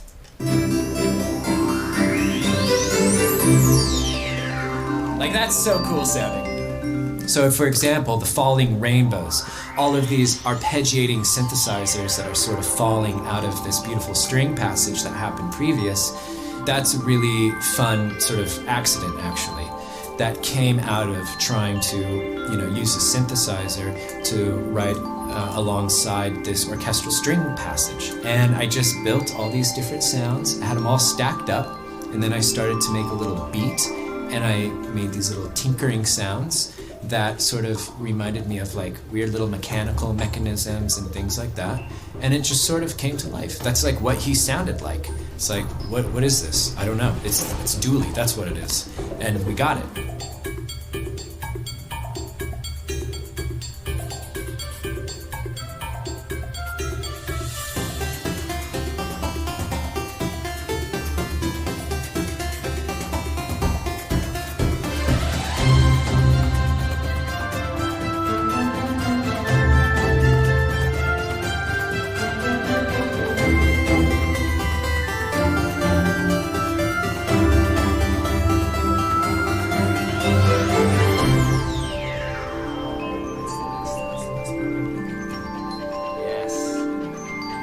Strings.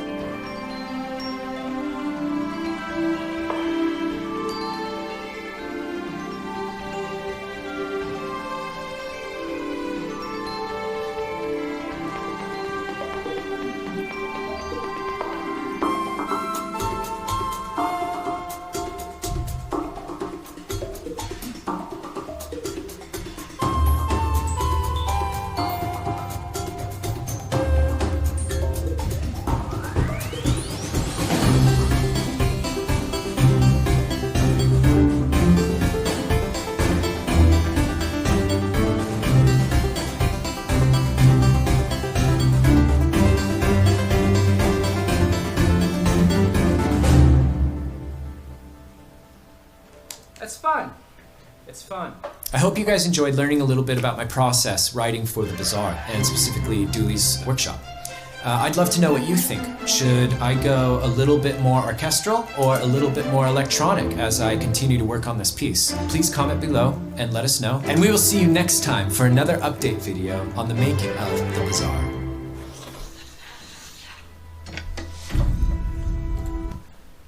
Yeah. Jonathan's fucking amazing. It's as shocking as the first game he's ever worked on, actually. I think he's gonna be one of the GOATs. He's been doing a great job with this. Oh shit, I lost my video game music link. Oh, let's see, maybe I can find another one.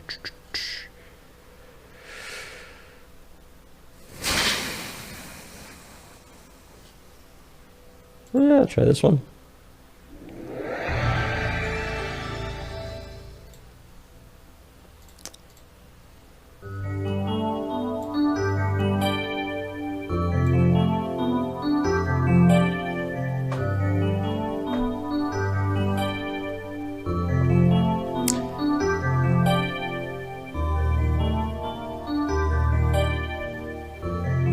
How'd you find John? A mutual friend introed us, yeah. One of our advisors is the company. Well, like the only advisor. The OG guy.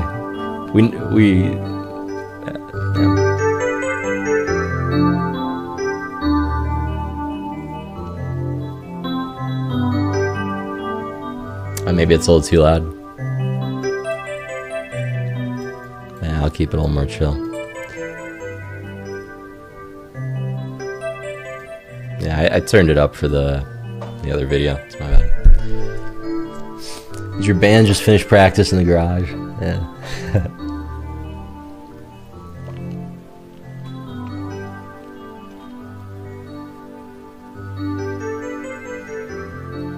When's your next funding round coming up? Ah, maybe never. No, that's not true. I mean, I'm gonna be opportunistic about it, you know. Honest answer, next time we do, like, if we were to raise again, next time it would happen, it would be when the market is hot and we can pitch from a position of strength. And I'd want to offer tokens and preserve equity, so it would have to be crypto native investors or just smart investors that want their asset to have a path to liquidity. So Bazaar MMO, and you know,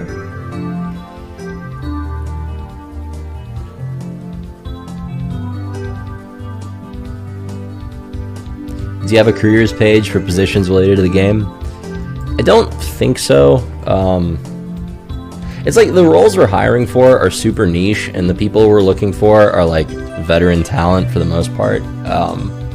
Like people that have shipped AAA projects before. So it rules out so many people that like it a lot of times doesn't make sense to list a job if you're looking for like a senior position, because like you're gonna get 400 applicants and it's so time consuming to sort through them all. And it's like the way you actually want to get good hires is people getting referred to you from people who you respect. Competent people referring other competent people, and then you try to line up the timing, the incentives, and go from there, you know.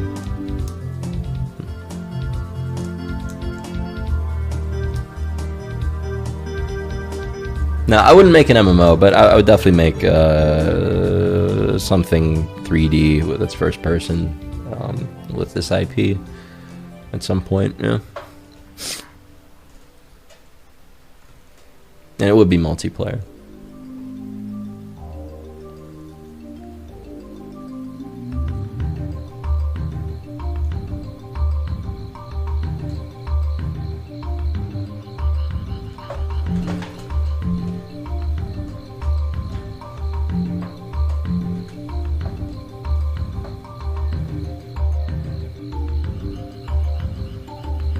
I feel like it would create a cycle of people referring each other. Well, yeah, but like what you look at is the resume.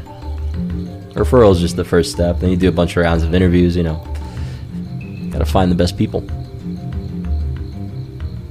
Is making a game more profitable than streaming? Well, my game's not out yet, so I'm not sure. But I mean, just like it's it depends on how good you are at it, either one of them, you know. If you're a really good streamer and you make a really good game, I think the game is going to make more money. It's just a larger scope project. If you're a really good streamer but you have no fucking idea how to make a game and you're going to try to hire other people to do it, I think that's less likely to succeed. And for those people, I think streaming is going to be more profitable than the studio. But also, like, if you're a streamer, you have a big following. Sometimes you can find other people to... Sometimes you can risk other people's money instead of your own, I guess. I don't know.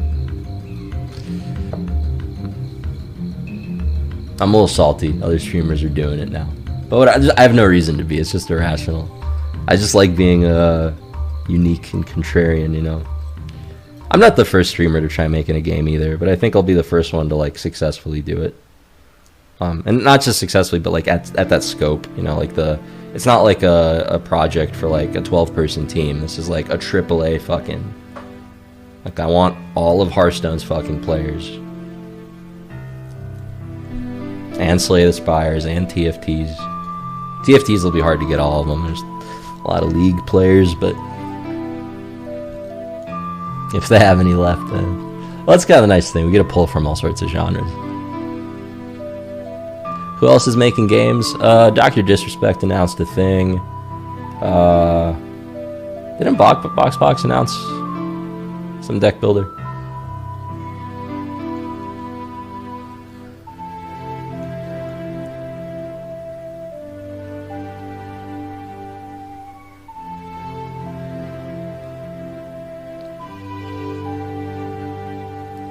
Were you at the Stream Awards? I was there for a bit, yeah. Went to after party for a minute too. I don't know, it was fun. Really proud of Cutie for putting on something that large scope. I like the whole like power couple thing Ludwig and Cutie have going on. I like it when streamers try to do something bigger than their own stream, you know what I mean? I think it's the best way to get out at some point. I really do think streaming has this golden handcuffs problem where it's like you need to be putting everything into it all the time, every day, and like if you ever stop, that revenue goes away. And building some sort of exit plan or a company or projects or just like diversifying investments, it's like I don't know, it's just like a smart thing to try to make something bigger than yourself. I think it's admirable that, and they didn't just try, they succeeded, you know, so it's cool. Ludwig's been great for streaming as a medium. Yeah, I agree, he's great.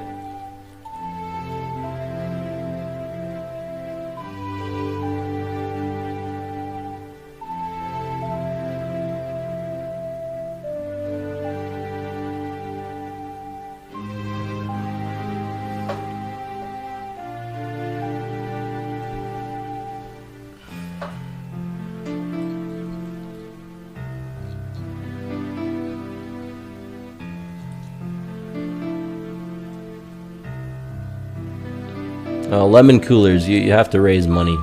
Making a game is very expensive. You have to burn a lot of cash.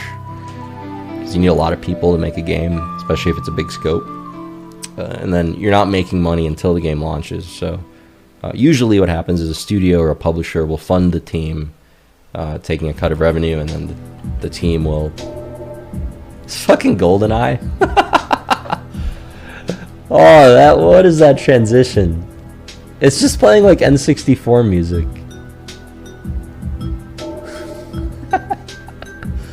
What a banger. Oh, I forgot about this song.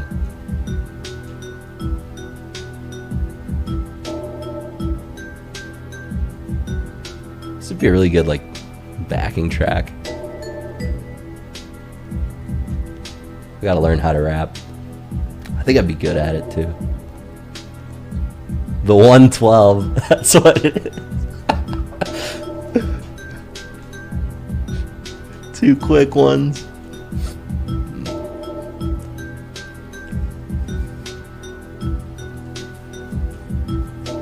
Most of our investors are VC. Yeah. We've also had, friends and family. I mean, that's good. We did multiple rounds of funding. We're a 7-year-old company. It started with small rounds, friends and family, small amounts of money, convertible notes. Every time we raised a round, I personally invested more into the company. Every dollar I had, just try to maximize ownership. And recently it's a lot more venture capital, much bigger rounds. I don't really see a reason to announce it though. So many people make a big deal out of it, and it's just like bragging about other people writing you a check. It's like, what the fuck? It doesn't serve us to do that, so I don't.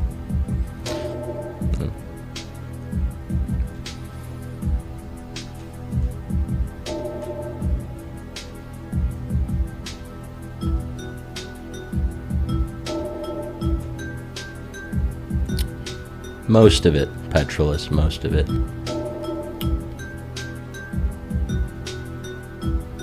Me and fucking Mark Russo.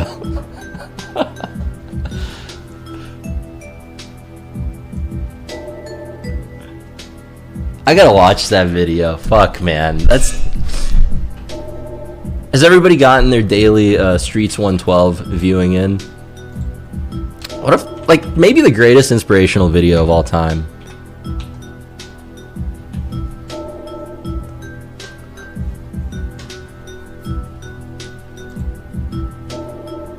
Was this just in the game, or was it in the movie too? It's actually a fucking sick track.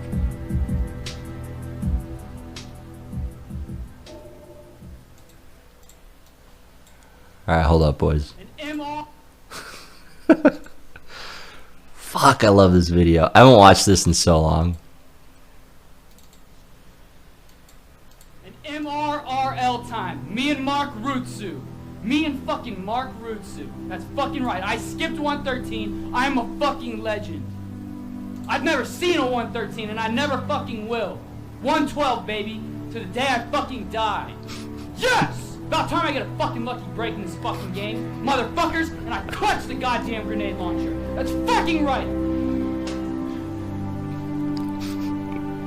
Yeah, it's this one. Right here, it's this one. My insane pace. Right here. This is the 112. Right here. Yes! Fucking lines. I'm gonna have to find the actual whole bit off of it, and I'm gonna have to get it. Dude, what a rush! What a rush! Watch this. Watch when I do the grenade launcher.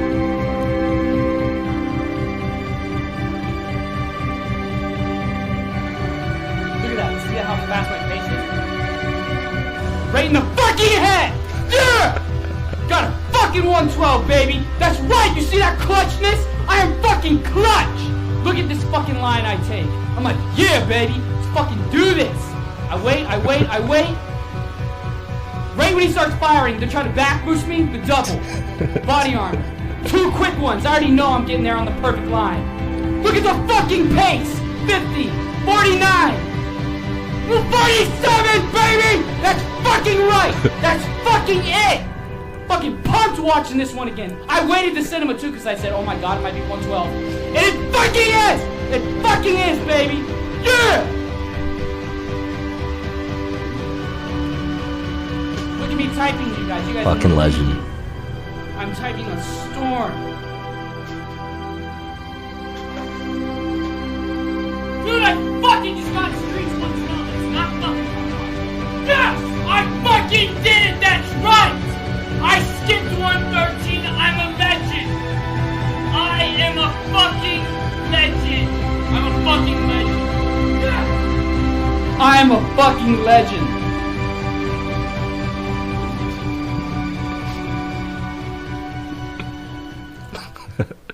It might be the greatest speedrunning video of all time. But yeah, some people wanted the link. I'll throw it in there. Oh, fuck. I needed that today. How can I not cheer you up?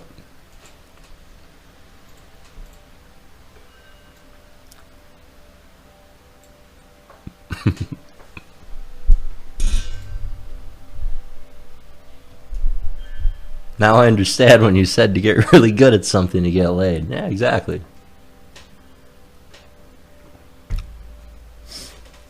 Ryan Lockwood has to fend off the girls with a stick. This guy's become my inner monologue when walking through the school hallway in the most optimal path.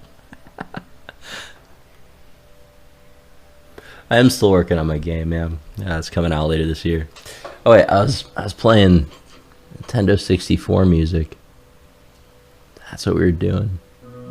What a banger that GoldenEye song is. I should send that to Jonathan. That one's a fucking legend. I keep sending. I kept talking about Gerudo Valley nonstop, like that, because it is my favorite game song. But that might be number 2. That fucking James Bond one's clean.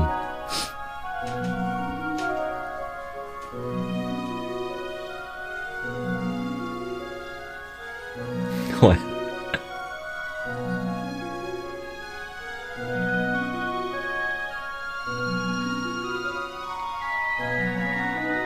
How much would it help in terms of spend if you had the game perfectly designed on paper prior to development? It would be a lot cheaper, but I also feel like it's an irresponsible way to make a game. Unless you're literally making a clone of a game, which to be fair is 99.9% of studios. If you're actually trying to make like a new game with new gameplay, I think it's very irresponsible to go in it with like some design. Like it's a explorative process by design. Like it's a complex system. As you build it, you're gonna learn things and mold it, and it's an iterative process. You make a shitty closed loop, and then you make it 1% less shitty every day until it's something magical.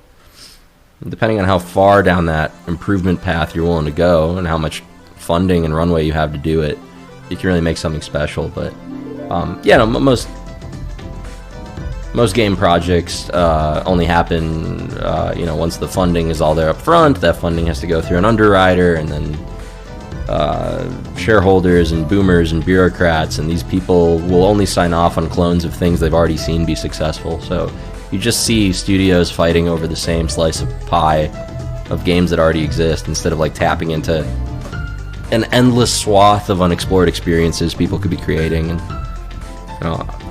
yeah, I don't know, it's just whatever. I'm a little annoyed by how I think that traditional game studio corporate structure is at odds with making good shit in a lot of ways.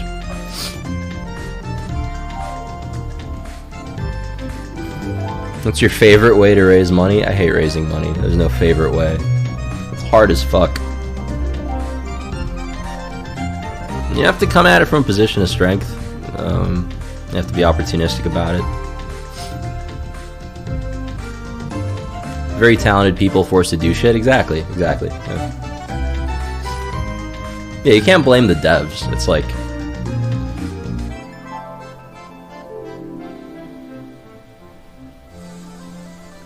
I hope we get to see more Tempo Storm stuff in the future. Dude, you will. It's just the beginning. I know it's been such a lull for a while, but we're really building something special here. Like when you guys saw Tempo, we were like, a dozen it was like a dozen full-time employees and a shitload of contractors, and fucking esports business is so garbage. It's not even an industry. I've been saying that for so long. It's like, yeah, I don't know. It's a Is vestigial the right word? Hold on, let me Google that.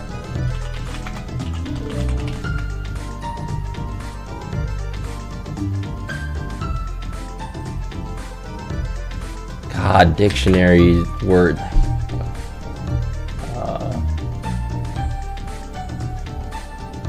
I don't. No, it's not the right word.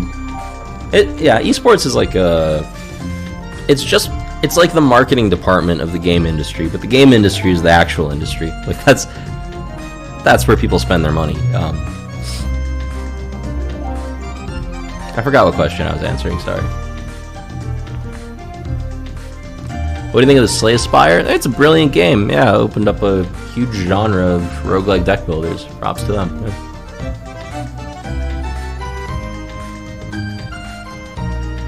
Have you heard about a game called Outer Wilds? It was developing for 8 years, and it was started by one guy. Wasn't that the, Oh, no, I'm thinking of Outer Worlds, which I literally have installed right now. Outer Wilds, no, I haven't heard of. I'm glad you like the old donation videos. Old days of Twitch. Could get away with a lot more.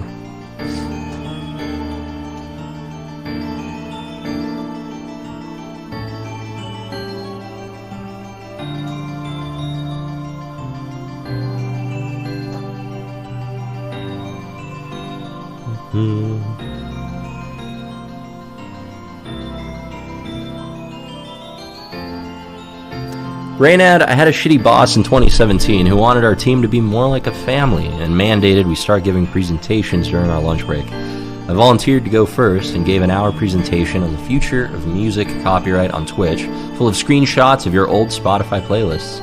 He canceled them after that. You know, if you're gonna put up a photo of Reynad in public, you know, everyone's gonna need a minute. Can't blame the guy. It's a handsome man.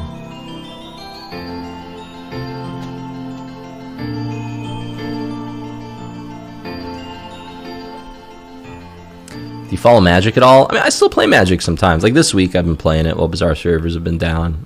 No, Magic's a beautiful game, and it always will be. But yeah, I don't really follow it religiously. I don't have any ties to the community really, and I talked to like PV a little bit recently, like seeing how he's doing on his new game project. He's also working on a card game, which is cool.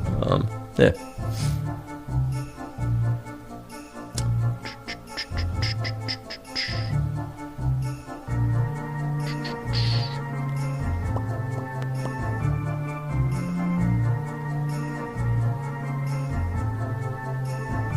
When you played Hearthstone, did you already know how to code or learn coding to create a game? I did used to know how to code. I taught myself when I was 13, and I was making some games and websites back then. But it was like first HTML, then JavaScript as the first object-oriented language, and then Visual Basic. It was like really archaic stuff, and my PC was like 10 years out of date. But yeah, I'm pretty tech illiterate now. I did not do the programming. I did the design and the creative direction in the game, you know, early on, and now I'm like doing, well, I don't know. I'm like a CEO. I just kind of, it's different now. I'm like less in the weeds, like designing everything myself. I'm more just like trying to steer the whole thing in like the right direction. It's I don't know. It's different. That's like the biggest that's the biggest thing about making a big company. Like people don't. It's not about like what you're doing. It's about like the scope of it. Is so much of the challenge is just in the scope. And the scope is huge in this. Yeah, I don't know. Well, not huge, but like it's manageable. But you know, it's not like it's not like a little Steam game with a small team, you know? It's not like, we're trying to make something better than Hearthstone quality, and that takes, like, just a lot of people, and it's, when you have a lot of people, you can't, like, do parts of it, you're, like, yeah. You have to just zoom out more, basically. Trust other people, delegate. It's the only way it works. Yeah.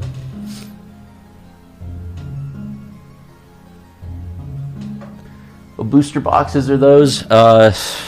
Some game. It's the new Magic type of game. What's it called? Flesh and Blood. Yeah, somebody gifted it to me a couple years ago, but I haven't played yet.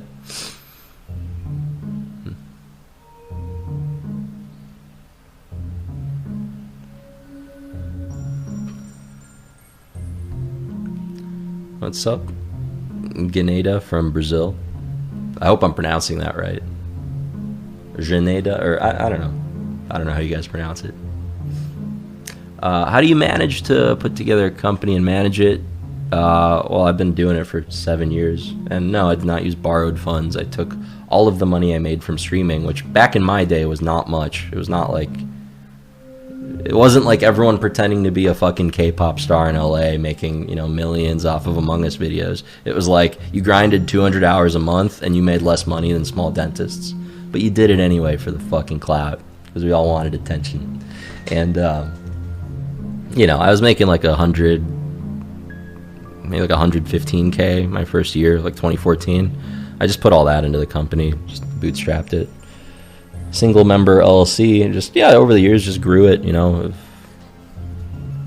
It's a profitable business. Well, it wasn't profitable for like the first 2 years, then it was profitable for a few years, and then we chose to do this game thing, which really made me need to raise money for the first time, like substantive amounts, and then became more venture backed. Yeah.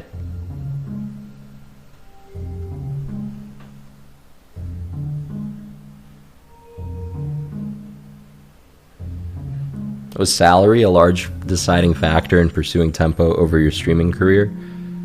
It was part of it. I knew that streaming wasn't making that much, but that wasn't the main reason. The main reason is I knew I was young and I knew I had a platform, but I wasn't learning. Like, it was like a new, you know, like everyone knows, like, oh, you can stream as a career now. Like in my day, this was not a thing. Everyone looked at me like I was a fucking dumbass. Like, no, you can't play games for a living. It's an absolute joke. What the fuck is streaming? What the fuck is Twitch? They didn't even think you could make money off YouTube back then. And this whole, like, everyone's a fucking influencer YouTuber kid thing hadn't, like, the little Zoomers hadn't started making their own shit yet, you know? It was a different world. And so yeah, it wasn't like, so I forgot why I was rambling, but yeah, I wasn't making that much money. Yeah.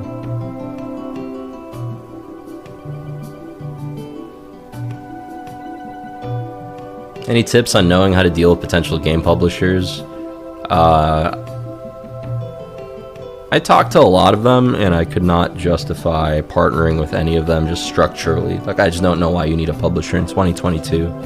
If you need, like, the real answer is, like, it's the thing you do, and it's what everyone else does, and it's like, people do it because it's the way it's been done, but if you actually think about it rationally, it's just like, it's harder to get capital from them, the value proposition isn't that good, they're not going to do shit for you or your game, frankly. It's just like, when you actually think about, like, real world power dynamics, it makes very little sense unless you're a very established brand with a very custom deal to take a publisher deal. I just don't know why you would. Go build an MVP or a tech demo or something and raise money elsewhere. Raise as little as you can, or like raise as much as you can, even if it's a small amount, and use that to make your game as good as you can with that amount, and then use that better game to raise more, and then just like keep doing that until you realize your vision, you know.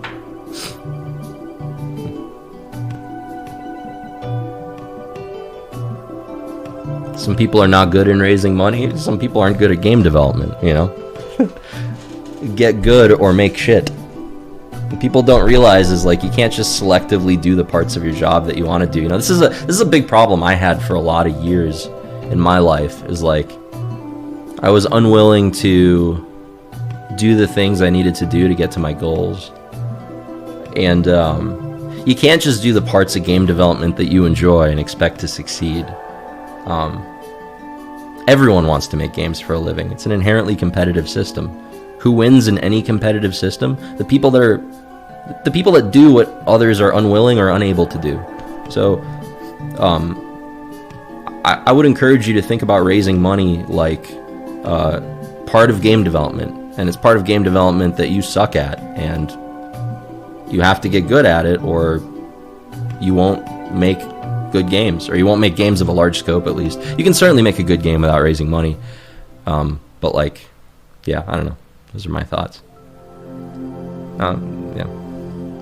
I don't. My last job before this was a fucking sandwich delivery driver 10 years ago. You know, like you guys fucking saw me build my career in real time, all on camera. Like this whole fucking I'm a victim of circumstance bullshit. Like everyone's view of the universe is like that, and it's just like I don't know. It's so demonstrably false that like I don't know. Put a flag, like plant a flag where your goal is, and then look at every obstacle that along the way to that, you know, including raising money. Like, oh, I'm broke and I have no money, and I don't know, whatever. And then that's just one of the obstacles, you know. It was the hardest one for me, for sure. It's certainly one of the hardest ones in business is raising. But yeah, just got to do it enough times, you know. My first few rounds didn't go that well, you know. I didn't get good terms. I got squeezed a few times. I raised in March of 2020 because I under-raised the round before, and I would like put it off sometimes because I was really uncomfortable doing it. It was like a lot of like painful startup lessons along the way, you know. And like with this last round, I just like my balls dropped and I was like going at it like a fucking card game, like a fucking winner, and very different results. Much better results.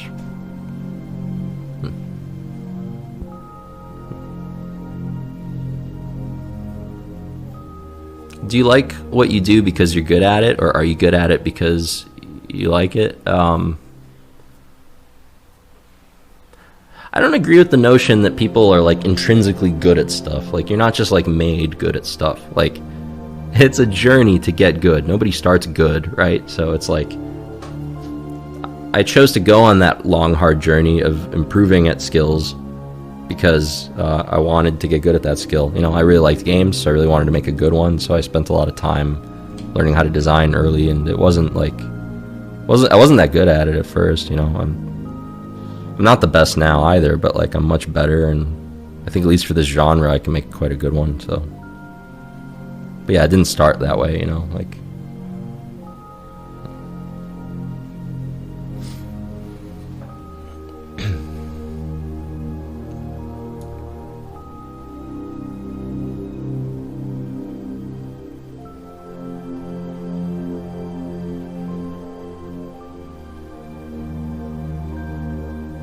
The rough valuation, the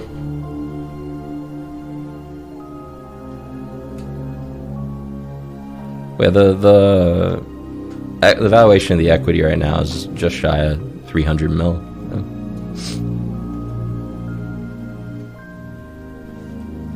What's your opinion on Shark Tank? It's a cool show. It's a really impressive production. I actually went on it, for those of you guys that don't know. I filmed and everything. They just never aired it. That's one of the ways I tried raising money. I literally went on Shark Tank. Fucking went down to the Sony lot or wherever it was for a day. It was fucking crazy. That was the second time I pitched Mark Cuban. Yeah. Made a deal with Lori on camera, then she ghosted me for 6 months and pulled out, but that's apparently what they do in most of their deals, so. Shark Tank is not like the place to go for investment. Shark Tank is like an opportunity for the investors on it to spend $50K at a time on PR.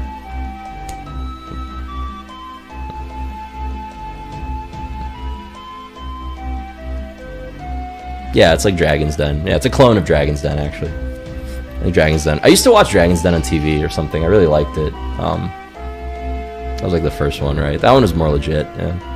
Yeah, clout too. Everyone likes to be on TV. Yeah. No, Lori's a nice lady. You know, it's not. Honestly, they were all pretty nice. That was like my takeaway. You know, like none of them were rude. I actually think all of those investors are like, I don't know, very cordial, like well put together people, direct, honest feedback. Like it wasn't nearly as tense as the editing makes it seem. You know. Shark Tank used to take a percentage of the company no matter what, but they changed that rule after a while because it affected the quality of startups they had showing up. But it was like, dude, the startups there were so like Like, just not companies that could ever do anything. Drop shipping crap, goat yoga, just like, I don't even...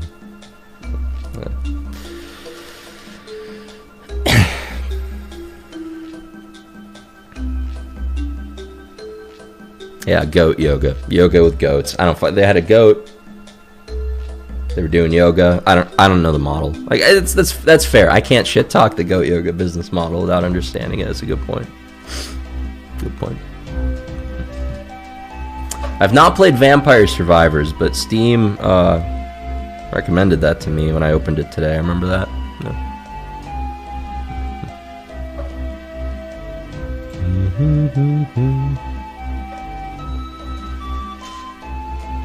I was on the show, yeah, but they never aired it. I think I can talk about it. It's been like fucking 3 years or something. I'm sure that NDA expired. That was so... Dude, it was like 90... The amount of paperwork we had to do for that fucking show. I mean, it was so much homework. So much homework. Crazy. But it was a really impressive production. I mean, they were cranking through so many shows. Like, I was the literal last startup out of like 130 of them to film. It was on the last day, the last one to pitch. And then they wrapped. And I think ABC bought like the first 20 episodes or something, but they didn't renew for a few more. So I think they just took their episodes from like the earlier filmings that season. Or they probably like cherry picked like the most entertaining ones too. I don't think mine was that entertaining, you know. You know how it went down? I told them about Tempo Storm and the esports business we had and how we scaled it and how I was a successful streamer and pro player. And then I said, hey, now I want to make a video game. And then I showed them pictures of the Bazaar, like the old ones. And their faces just like, they like revolted. Yeah, Mr. Fantastic told me, why didn't you just stick with the esports business? It's a great business. You got it working. Why are you doing this game shit? And like, well, one is an infinitely scalable software product, and one is a less efficient version of an influencer marketing agency. Which business would you rather be in long term? Fucking dumbass. Whatever. I shouldn't say dumbass. He's a smart guy, I'm sure. But whatever.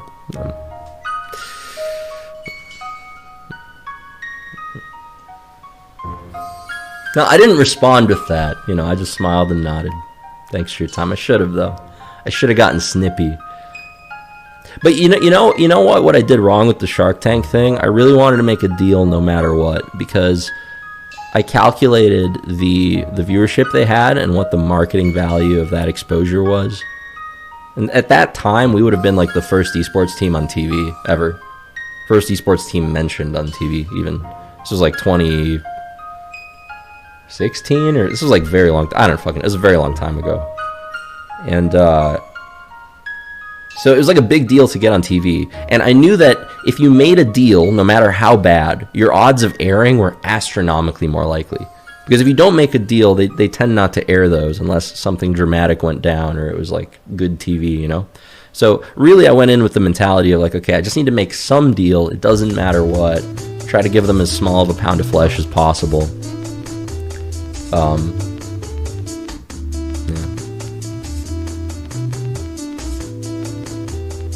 If I said that, it would have aired. Exactly. That's the fucking ironic part. I should have just been Reynad, you know? Instead I was Andre. Polite, timid, a pussy.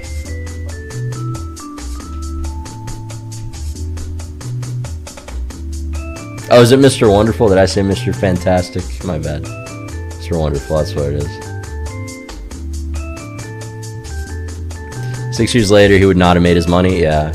To be fair, 2016. I probably have the date wrong. It might have been 2018. Because if we were making the game already, it might have been 2017. 2017. I think we were starting on the game. But it was just like me with some paper cards at the time. It wasn't like. Can you share the calculated value? Well, yeah. Like if you air, it's like 10 minutes of prime time airing. Which their viewership was like 5 mil concurrents or so. I forgot how many million concurrents they had. But you can definitely quantify media time. Yeah. Ad companies have to do it all the time. Yeah. Can you tell me the name of the song? Nope. It's just some YouTube playlist. Oh no, I can't tell you the name. They tagged it. This one's called Milky Bomberman Hero. It's called Milky from Bomberman Hero. I guess that's the game. It's kind of a banger though. A little jazzy. I like it.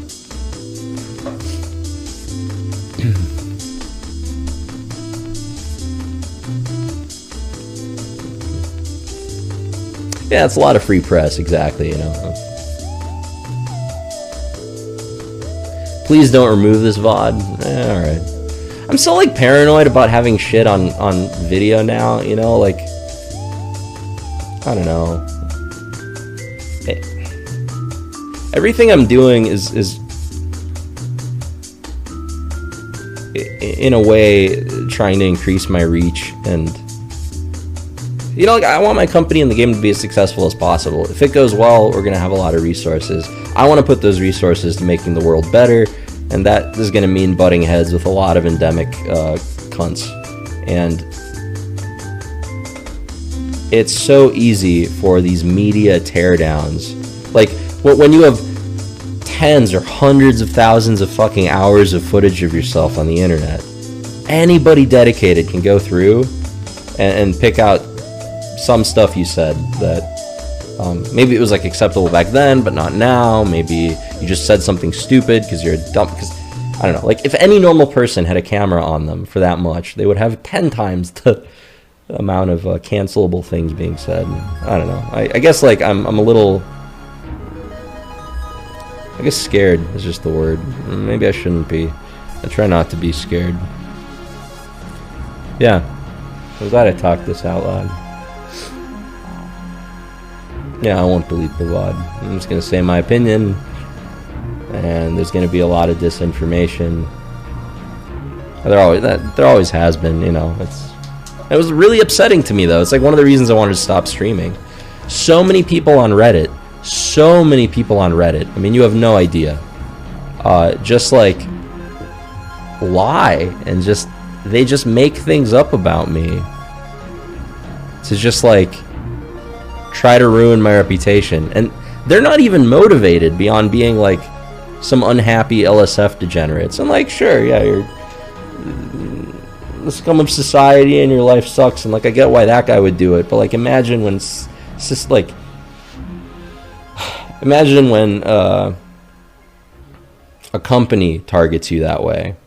I don't know, it's just a lot of,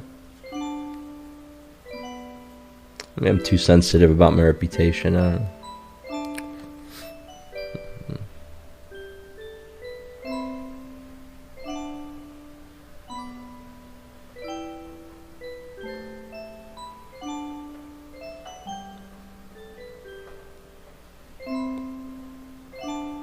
Fuck the haters. It's easy to say. You say your livelihood doesn't rely on public eye, but that's the thing. Like, that's not the culture we live in anymore. You know, free speech is not as free as it used to be.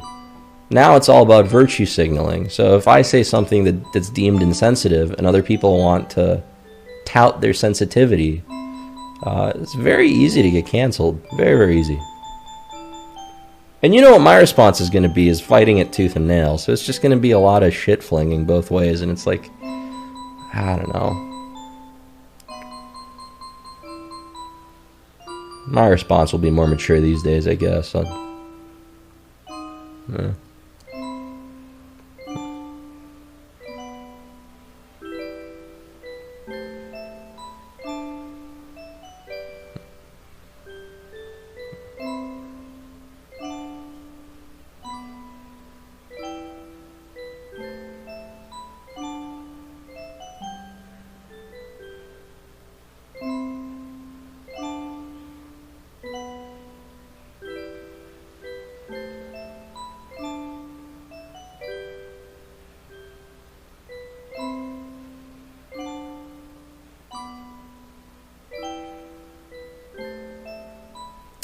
Doing good, guys. Thanks for hanging out. Hey, what's up, Alcrim? I haven't seen you in forever, man. Gods Unchained. So actually, when we raised our Series A, Gods Unchained did as well. We both raised it from the same investors. And I met with their CEO. This was back in like 2018. I met with their CEO. Yeah, I'm very familiar with the game. I also talked to Chris Clay. He was like the game director on MTG Arena. They hired him to work on Gods Unchained. I talked to him a few times. Yeah, they're definitely one of the first games to try that kind of integration. But yeah, the game was just always a garbage Hearthstone clone in my opinion. So it's like it's exactly what like all the gaming DeFi projects, they're doing like Gods Unchained's thing, and the whole thesis is like fucking flawed. It can't work. Like, it can't work at scale. You're never gonna get normies by making a worse game than its non-crypto counterpart. You know what I mean? And so what people do is like they make a clone of an existing game that's shittier, like objectively, and then that shittier game they add this crypto stuff, hoping that like that hook will be enough to make it a big success. But like, yeah, you just get like a few of these crypto guys, which yeah, they're worth a lot, but like you don't ever make cultural impact. You never get normies. You never have more than a couple million downloads. It's like embarrassing numbers, you know. And this is why like my thesis is the Web3 game that does it, that really takes off and goes parabolic, it has to be better than the non-crypto counterpart. It has to be. It's a very hard goal, because like even normal game studios that aren't doing any Web3 shit, even they don't articulate the goal of, we're gonna make a better game than the one we're copying. They don't even try. Instead everyone says, we're gonna make this, but this way. That's always the fucking plan. We're gonna make League, but with this twist. We're gonna make this, but with this twist. And like, I don't know, for whatever reason, that narrative gets funded more often than not. So yeah, it is cheaper. It's not that it's cheaper. I mean, yeah, it's effectively cheaper, but the main reason is it sounds less risky on the onset, I think. But you're also like setting yourself up for failure from day one. It's inherently irrational. It's like you could carve your own market and make orders of magnitude more money. And is it worth it to burn 30% more cash to do that? Yes. I don't know. The truth is, game development, I think, is very, when you get out of indie, when you're talking about like real big studios, right? It's very much like the movie industry. It's like binary outcomes. Either the thing blows up or it doesn't. And in the success case, your margins are so fucking crazy, depending on how big it gets. But I don't know. I don't know. I guess like I very much embrace the Pareto effect in most things in nature, and I always think I can get to number one in the pyramid in anything I apply myself to. Why? Well, because most people are dipshits, and anything I try to do, some dipshit's done something similar before. So if like that ape can do it, why can't I? It's fucking like, I don't know. There's no reason to not try to be better than your non-crypto counterpart. It's just irresponsible not to try, I think. People are just afraid of failure, I think. I don't know.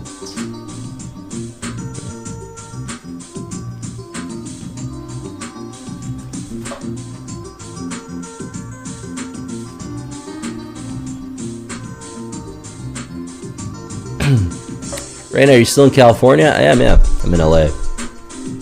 This song is a banger. What's this one from? It's the bonus stage from Load Runner.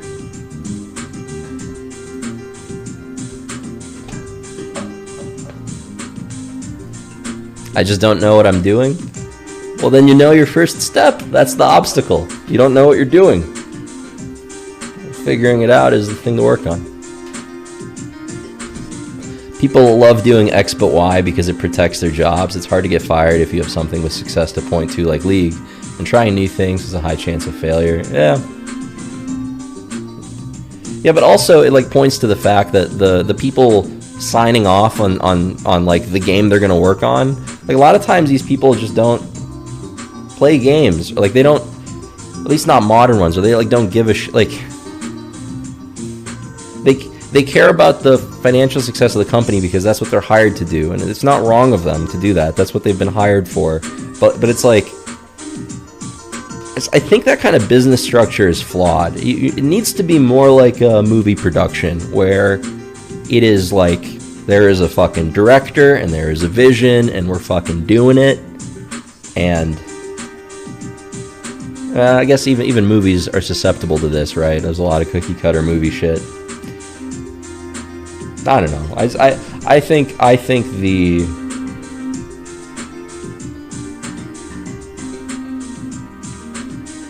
I think you're more likely to make a good product when the person setting the creative direction is also the person signing off on what we're going to build. They're also the person signing checks, you know? I think it makes for better products.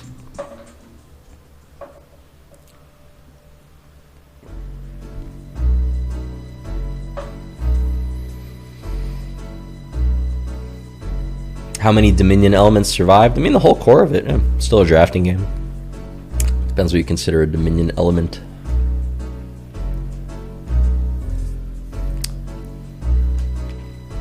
Yeah, I'm shooting for best picture. That's a good way to put it. Yeah.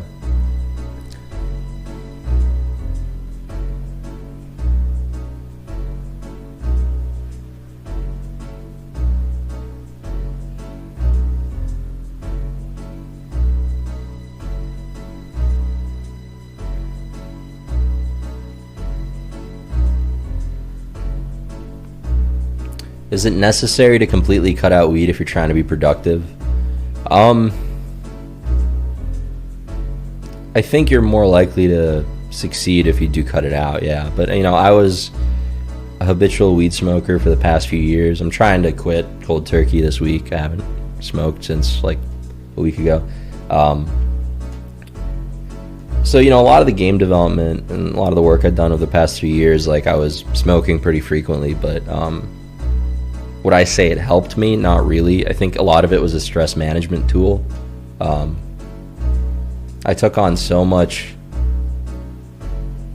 risk and responsibility over the last like few years, especially on this project, that it's like,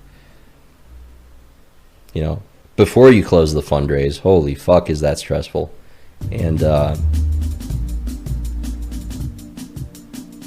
yeah, so weed was like helping manage that, but I don't think it served me in too much. Well, it helped with creative stuff. It helped me like think differently sometimes. I don't know. It's hard to attribute that to weed. It's just like, yeah, I don't know. I quit smoking weed every 3 months for 3 months is great. Yeah, there's like some weird benefits to, you know, it helped, it made me okay with being bored, which is like pretty good for tasks that would be otherwise mundane that you might have a hard time focusing on. So that was kind of cool. Yeah.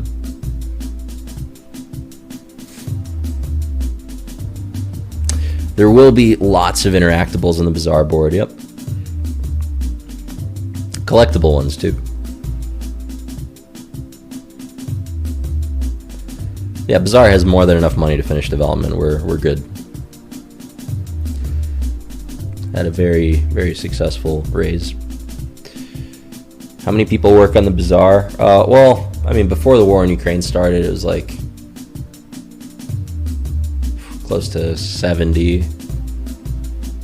We were kind of in the process of like switching engineers out towards Seattle-based engineers anyway. Now it's about the same. It's just the location sort of changed. It's just our art team in Ukraine now. Yeah, all my employees are safe in Ukraine, yep.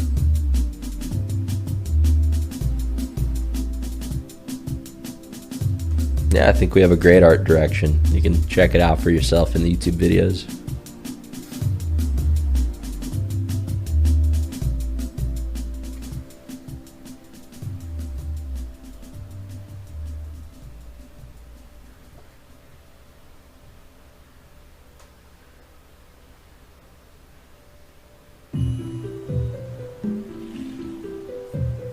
Are you ever going to go back to content stuff? Some of the streams you used to have are some of the funniest shit on the website. Yeah, I definitely am the fucking best to ever do it, huh? Maybe. Just to remind the kids who runs this bitch. I might come back once in a while, you know. But I don't know, it's nice to like take it easy and just chat to guys a little bit.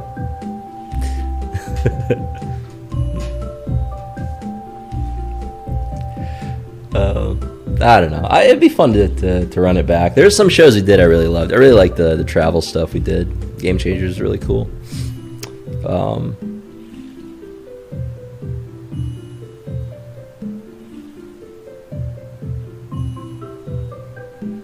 I was thinking of spinning up a bunch of shows, you know, podcasts. I wanted to do something sort of like a Jon Stewart type of thing.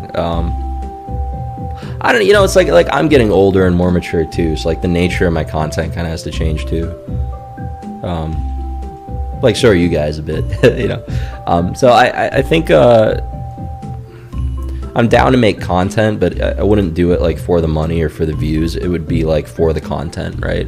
Or to promote the Bazaar. I'll probably stream a lot more this year when we, you know, are close to game launch and stuff to promote it. I definitely want to be doing that, but yeah.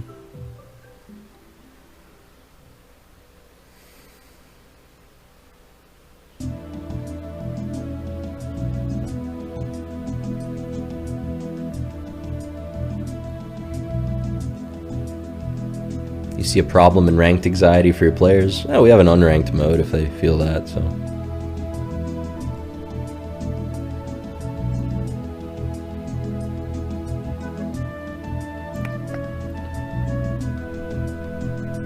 $26 now. Hell yeah.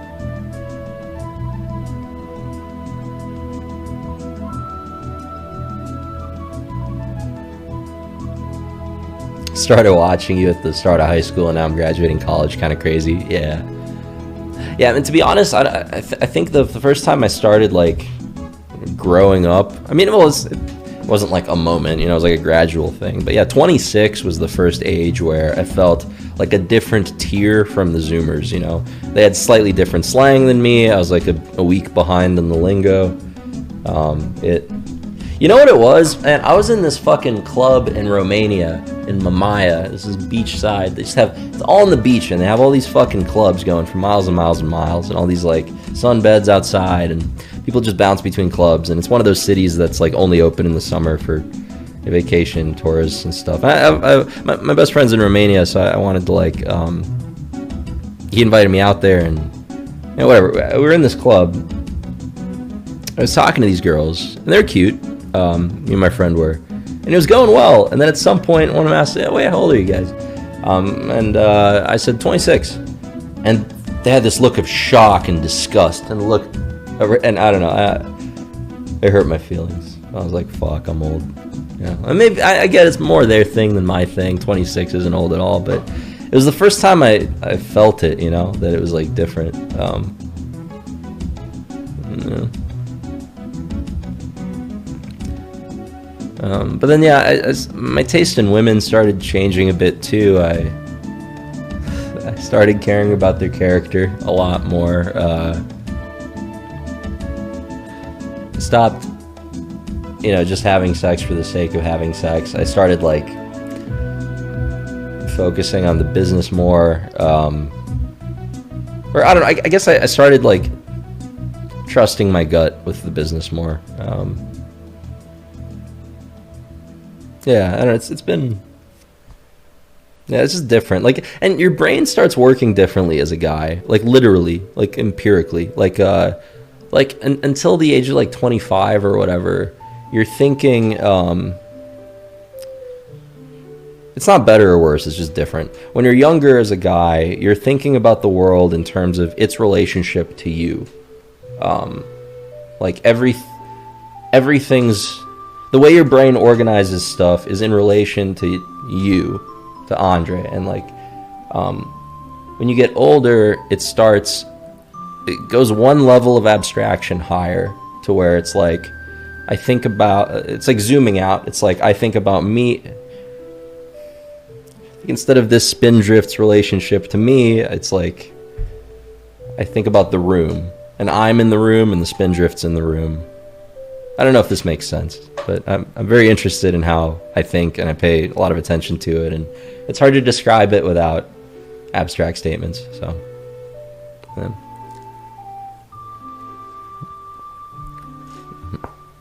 But basically, I think it gears us up to be better leaders and think of the tribe, and it makes you more empathic, I think. So I don't know. just things overall I think it's been a good change. But I'm definitely like, honestly, the biggest change in the last 10 years, especially compared to when I was streaming full time, I'm way less angry. Like, anger has, for my entire life, well, like since I was like 6, it's been my most comfortable emotion, far and away. Like, I would use it as fuel. I would use it to accomplish whatever the fuck I wanted. I would look for things to upset me, to use that as like a source of infinite willpower to just like run at something, you know? And it's good to have that capacity, but like I was just angry all the time, looking for problems all the time, unhappy all the time. It's not a health, like, yeah, you can accomplish things that way, but it's at great cost to yourself long term and your own happiness, you know? And then I remember like 2 years ago or something, I was sitting in this fucking office looking around, and you know, we hadn't raised a bunch of money yet or anything. I wasn't like, but I was in a good spot. Like, I looked around and I'm like, shit, I'm not streaming anymore. I'm making this great video game. I'm making it exactly how I wanted to make. I've been wanting to make games since I was a kid. I'm living in this great, beautiful place. And I've never been less happy. And I was like, what the fuck? That doesn't seem right. Why is that, right? So I started like thinking about it more, looking into it more. Yeah, so I think I was, no, it's definitely not imposter syndrome. I definitely don't feel that. Whatever the opposite of imposter syndrome is, I see everyone else as the imposter, and I think I'll always outcompete them in anything I apply myself to. Because I've never found a game I can't get rank 1 at. I don't think there is one. It might sound arrogant, but it's just like, that's how, yeah, I don't know. It's like the difference between like me and a lot of other people. That's why I'm willing to take risks, and that's why I succeed. So, but yeah, I think the problem was basically I used to use anger as motivation for everything, and I didn't have a lot to be angry about anymore. So I was just like upset out of habit. I don't know. I still bring it out sometimes when I need to. I fucking love it. I fucking love being angry. It makes me so, I'm still at my best when I'm pissed off, in a lot of ways. But I'm very opportunistic with bringing that out, and I don't think it serves me day to day most of the time. So that was a big change.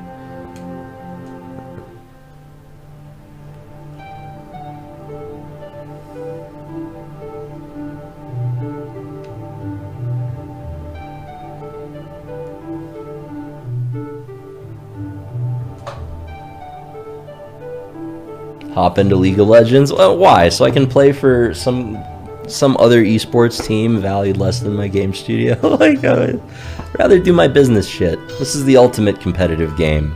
Business. Honestly, every competitive system pretty much plays out the same way, or has like similar dynamics, similar incentives for every party. So whether it's like a video game or business or politics or, I mean, literally any competitive system, it's like, it's very similar stuff, the way I look at it.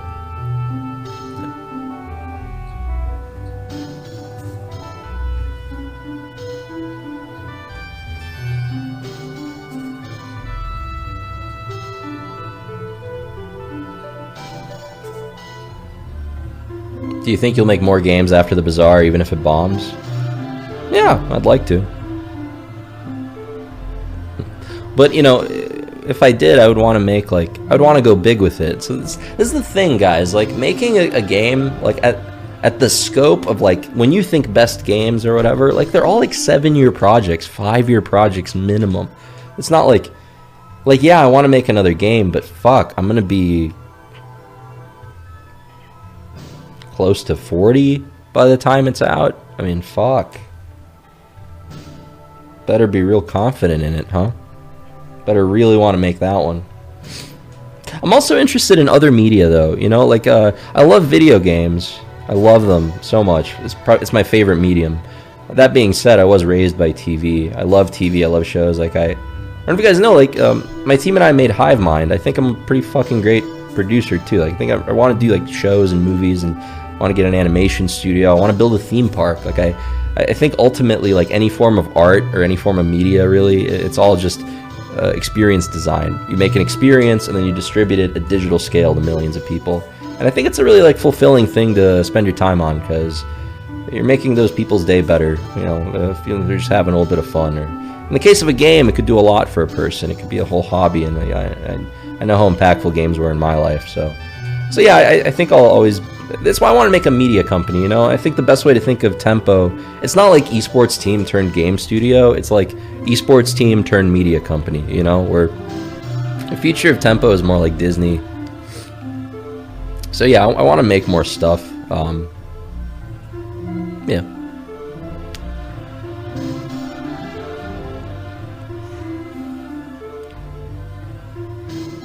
My last boss was a serial entrepreneur and said, I don't play video games because I'm too busy playing this MMO called capitalism.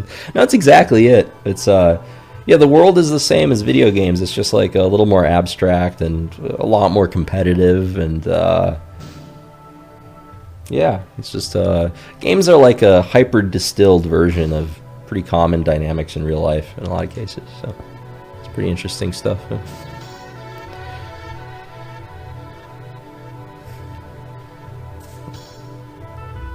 Horson's still mad about Tigbar. I don't think he was ever mad about Tigbar. I'm sad about Tigbar. Man, I should hit her up. I'm actually in a point in my life where I'm like looking to date, and I realize like, what the fuck am I supposed to do? I'm washed. There's no more gaming events. Where the fuck am I supposed to meet people? Am I supposed to leave the house and socialize? Come on.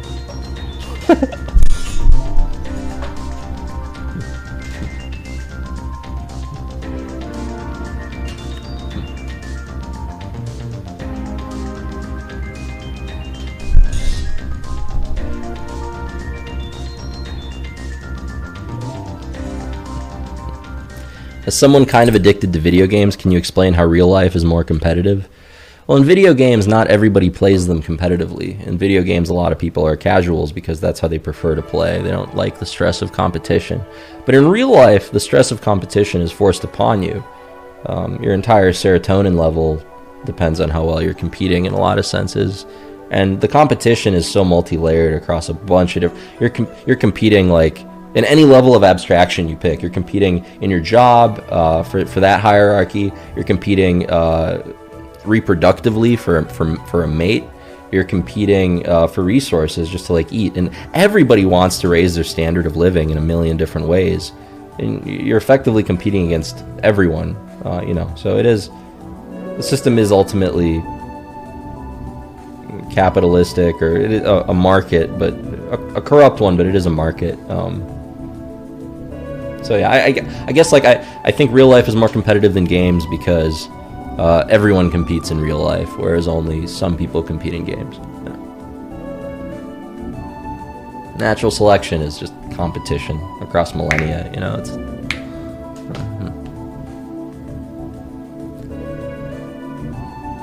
It's the same way in real life too. Plenty of people play life casually. Yeah, that's true. But like, they play it casually because their base needs are met and they can eat and they have somewhere to work, and it's like, you have to understand it's like not a given, especially not everywhere in the world. You know, it's when there's more to go around, you have the luxury of being less competitive. In a scarcity system, though, it gets real zero-sum real quick. And then you compete or you get eaten.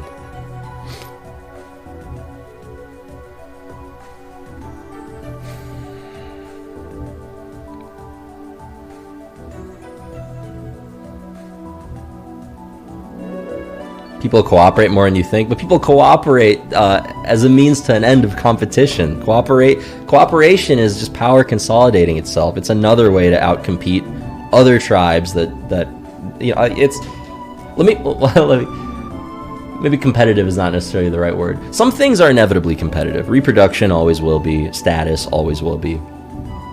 resources will be as long as we have a property rights mindset, which will be for... I have a hard time seeing us lose that in the near future. I don't know how long it'll last. But yeah, you're right. People totally cooperate. Not everything is competitive, but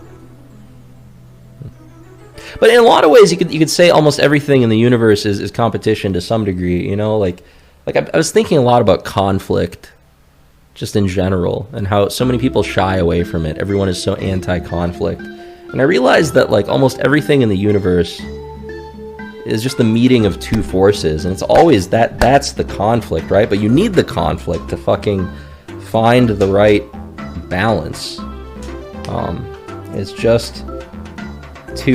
just any two forces meeting results in that. So I don't know. It's, if you define conflict as competition, you know, there's the idea of winners and losers is completely subjective anyway to begin with. So it's like there is a winner and loser even in inanimate objects and forces. You know, it's, I don't know.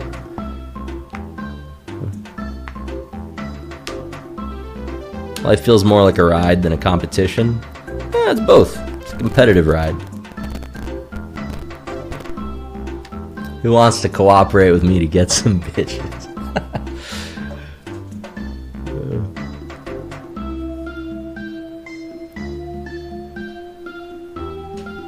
Any randos telling you to sponsor their team? Yeah, every once in a while, yeah.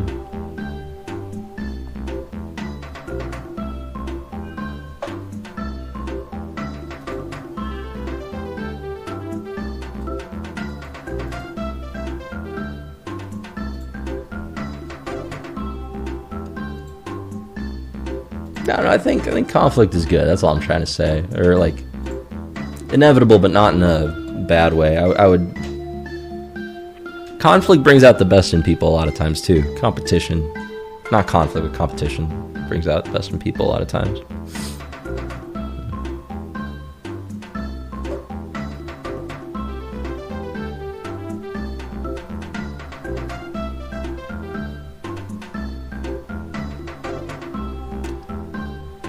It's higher than that, Axe. Much higher now. But it's like I talked about this earlier in the stream. It's like book value. It's not like you could be a billionaire, but if it's illiquid, like it's not.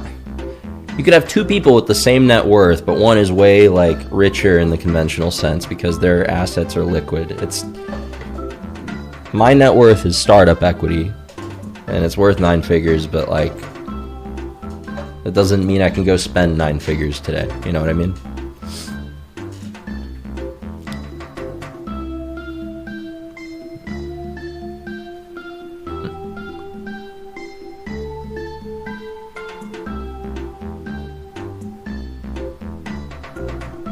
Can you not borrow against the liquid equity? You can, yeah. I haven't like had anything I wanted to buy or invest in other than my own company and project, so I haven't had the need to take out loans. Reynad, I have a sister which I want to marry for a billionaire. Are you interested? I mean, let's be honest, man. It depends entirely on how hot she is.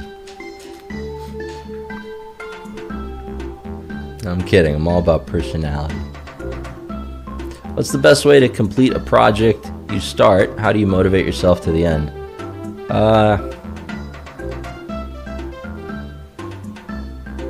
It's a lot of sources of motivation. I wouldn't say it's just one. Well, 'cause I use anger a lot. If I make myself really upset about something, I can see my solution for that problem through to the end every time.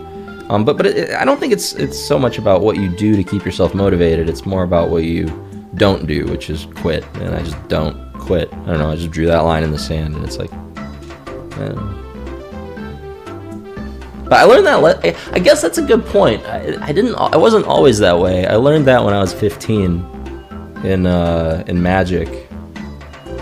I learned so much, and like, man, the entire way my brain works, I learned from card games. It's like risk assessment, resource management.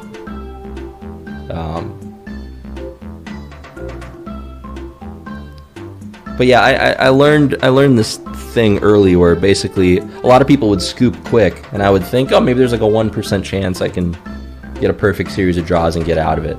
And usually you don't, but like 1 in 1,000 times you win a game that some other dipshit would have conceded, and it's like you want to get to number 1 in a game. It's all about the small edges, you know. So it's like it's never right to concede in a game of Magic or any card game until you're literally facing lethal, and like I guess I apply that same, and that's like objectively right if the goal is to win at the card game, right? So I just apply that same lesson to business, if that makes sense. Do you have any strictly creative projects that you do just for fun? I mean, the game, dude, is a strictly creative project, and now it's a bigger thing. And all my projects are creative, and I turn all of them into my job, and I find that that's more than enough of a creative outlet for me. You know, whether it's streaming 200 hours a month, that's like, you know, it's fucking 200 hours of improv. It's a lot of fucking creative shit you're putting out. It's the game was the same way. So yeah, I don't know.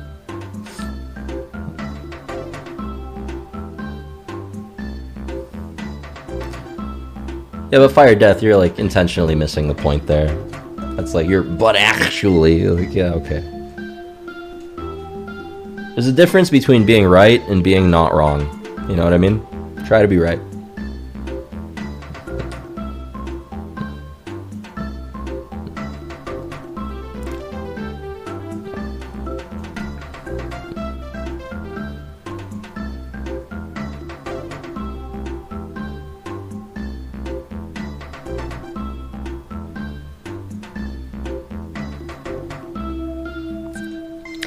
Why don't you think magically gets surpassed? What makes the game so special? Well, the core design is just beautiful. It's one of the best designed games of all time. I think it might be the only Turing-complete board game, which is fucking crazy. Like, you can run a computer system purely through the rules of Magic, which means there's just a huge degree of optionality in what the game can do and support. And it's the only thing that's wrong with Magic is it doesn't. Well, there's a lot of. How much time do you have? But it's real hard to do better, you know. I thought about it a lot because I thought, what kind of games do we want to make? Is it worth making a better Magic? I literally had this talk with Wise Guy a few days ago. Is it worth it to make a better Magic? I think the answer is no. I think the people who want that type of experience have already found Magic and love it, and I think even if a better one existed, they wouldn't move by and large. So I guess it's more of my expectations of the audience. Not that I don't think it would be possible to make a better one, I definitely do, but it's like, I don't think the juice is worth the squeeze, if that makes sense.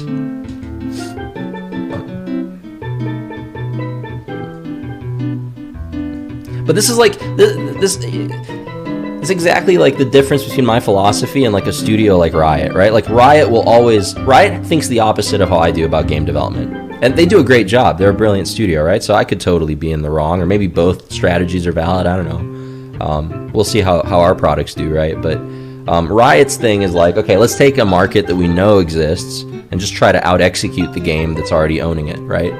So, okay, there's Dota, let's copy that. There's Hearthstone, let's copy that. Okay, now we got CSGO, let's copy that. And try to do it better and out-execute them. And, you know, our marketing department is younger and edgier, and like, and it works totally fine. But I'm interested in carving new markets. I'm interested in 10x, 100x plays. I want like big ideas with big outcomes. And I don't think that fighting for somebody else's slice of the pie is ever the best path to that. Either I make my own pie, or I grow the pie 10x in some way by adding like a dimension to it, or I don't. I don't like the pie slice optimizing shit. I don't think it's the optimal use of time if you're trying to go big with stuff, if that makes sense.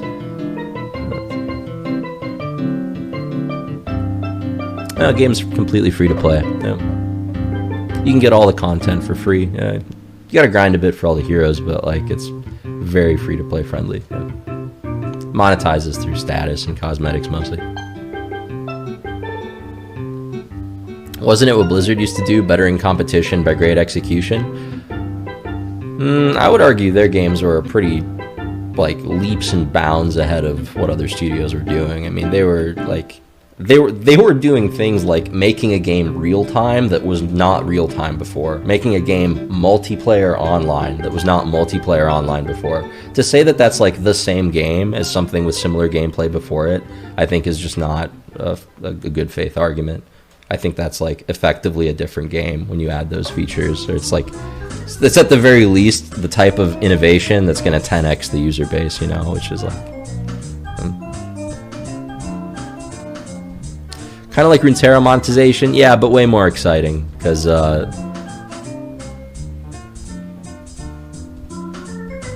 you can turn it all to fucking Bitcoin whenever you want, you know. There's a path to liquidity for every game asset. You can take them out of the system, and that means that everything you're earning in the game has like street value, and we're leaning into it. So it's like, yeah, I don't know, I'm pretty excited.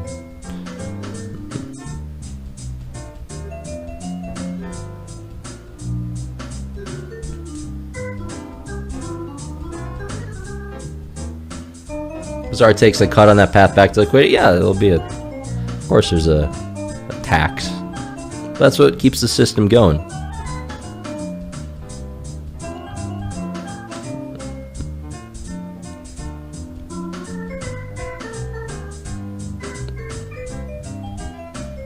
But I would rather monetize a game like an exchange or like NASDAQ rather than like a light bulb company always trying to sell more units. Like I said, I think it just aligns the incentives of the company better with the consumer. I think it makes sense for a ton of products. And I think the companies that structure themselves that way are going to outcompete the companies that don't, because their value proposition is better for the customer.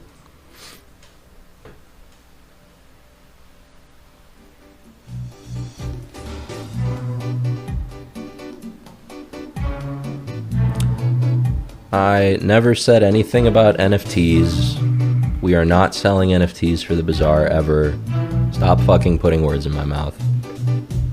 Also, I'm cutting off this blockchain conversation. Next message, every message I see about it, I'm gonna start timing out for a day for the next 5 minutes.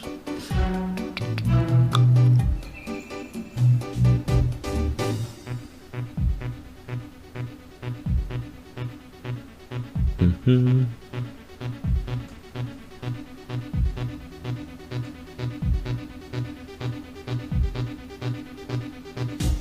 I've only seen like the first episode of Arcane, but yeah, I love when game companies do transmedia like that. When any company does transmedia, I think like taking intellectual property and spreading it across a lot of different mediums is really fucking cool. And I think everyone should be doing it. And I think Arcane was like really great execution. So props to Riot for that. Really good work. Yeah. Where'd you get that dumbbell, and would you recommend it?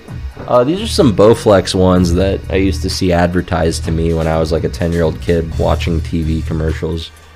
But yeah, they're kind of cool. You can adjust the weight to whatever you want. I have another pair downstairs, but they broke. But I think it's because they were sitting outside for too long. And this one is kind of locked up straight up out of the box. So they're kind of fragile. I don't know. I think they break a lot. Because again, they got to sell more fucking dumbbells as a company, so why would you make them not break? It's just irresponsible. Somebody needs to decentralize Bowflex dumbbells.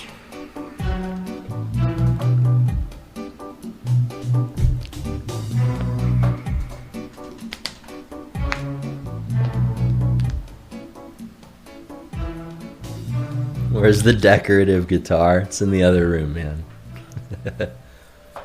Next to the decorative surfboard. The surfboard's downstairs. Also, fuck you guys.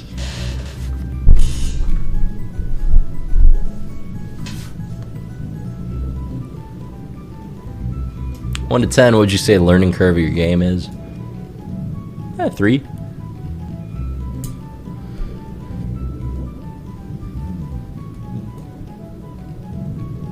Where's the ghost trash can? Open can.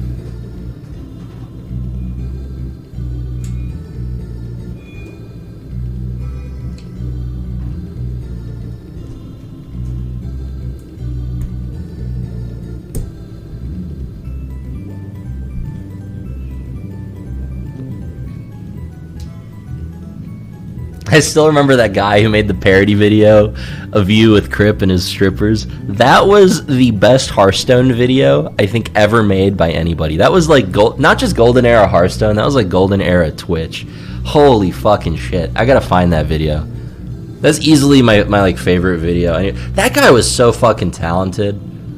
Really fucking good instincts for comedy. I hope he's okay. Like a lot of comedians, I think he might have been a little depressed. At least that's what the later videos gave me the impression. I don't know. Oh yeah, we should watch it. So we started flirting some more and stuff. I hired this guy for a while. Topless Snapchat and stuff. And I'm like, oh, okay, sure. We'll see you at DreamHack and all that. So we get to DreamHack the first night there. Everyone's drinking up in our hotel room. And that's what the video on Gar's channel. So after we got that Dignitas player arrested, we also got a Cloud9 player on the sex offender registry, but it's okay because it was ECOP and here it looks like a sex offender to start with. So RDU would be badgering me all week to take him out drinking so he could lose his virginity. And I guess he just looked up to me as somebody that doesn't weigh 300 pounds, smell like cum, and is so unequipped to deal with women that I'm uncomfortable around men with long hair. I got Leah drunk and talked her into giving a Maz a lap dance, but it ended up being kind of sad because it turned out to be Trump, and no one could really tell the difference. He was too nice to correct her and tell her to stop, and he ended up crying after he came in his pants. You know, I kind of blamed myself for this, since at the time I was gacked and having sex with a high-class escort, but we accidentally left RDU behind in the hotel room with ECOP, and by the time we called the police, he'd already been molested. It's a lot of the reason the three of us don't get along too well. So we're hanging out in the hotel room, there's a knock at the door, and open it up, and there is Kriparian with a cigar in his mouth, 3 prostitutes, and an 8-ball of coke. Everything's going great, we're hanging out, I'm negging Leah, and her self-esteem is approaching a point where she might actually have sex with me. Anyway, one of the prostitutes Kriparian came in with says, hey Crip, you should do Diablo videos again. And he lost his mind. So he runs over to the kitchen and grabs this huge, ornate salt shaker and screams out, I'm gonna kill this Prostorino, and jumps on her before anyone can do anything. He starts bashing her head in with it. So I grabbed one of my 15 guitars that I travel with to get pussy but can't actually play, and knocked him out with it. So that's the true story. Ah, vintage esports, huh? Fuck. I can't believe I said that fucking story on stream. That's what I mean, like, fuck, dude. Imagine I go into politics or some shit and people are pulling up these videos. It's like, you can't, everything's on camera now. It's fucking crazy. But I think society's gonna, like, realize, like, you can't fucking try canceling people for something they said 8 years ago. I hope they do, at least. It's just, yeah. Anyway.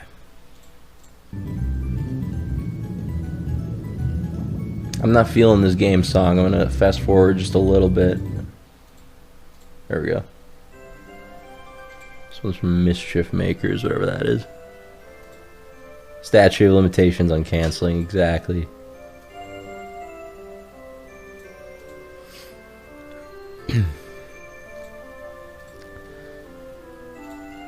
That first text-to-speech stream would never fly now on Twitch, but fuck, it was good. Dude, even back then it didn't fly on Twitch. Dude, when that text-to-speech stream was happening, some of I knew like all the Twitch execs back then, because it was such a smaller company, you know? They were having this like house party, and Emmett was there, the Twitch CEO, and they put my channel up on the TV, because it was the #1 channel on the website at the time, right? And we had like 30k viewers or something back then, and the stream was going on, and Emmett walks in and watches it for like 30 seconds, like turns these guys like, I'm gonna ban this kid. and then they talked him down. They sent me a text, they're like, ease off the text-to-speech. So I had to stop doing it after that stream for like a week, and then I talked to Streamlabs, which is the company that added that feature to their donation alert system, which is how streamers were using it back then. And they added a white, like a ban list of words that you could, yeah, so I don't know, then I just kind of started using it again for a while. But then I realized it was slowly driving me insane and interrupting every thought I had, and I was trying to articulate, and maybe I don't want to slowly like descend into insanity while like having the racist thoughts of 12-year-olds around the world read out loud to me by a robotic lady voice every 3 seconds. But who knew? Who knew? Were you ever banned on Twitch? I actually wasn't. Definitely would have been. I mean, I don't know. I was always like the thing is, part of the reason I wanted to build a relationship with them is like, I told them, I'm like, look, if I ever do something that's out of line, like fucking shoot me a text like midstream, I'll stop, you know. But now it's like different, you know. Now it's like they've delegated the banning. It's like a whole system for it now. So you know, it's not like a couple guys going out of their way to ban people. It's like a department. I would easily get banned today.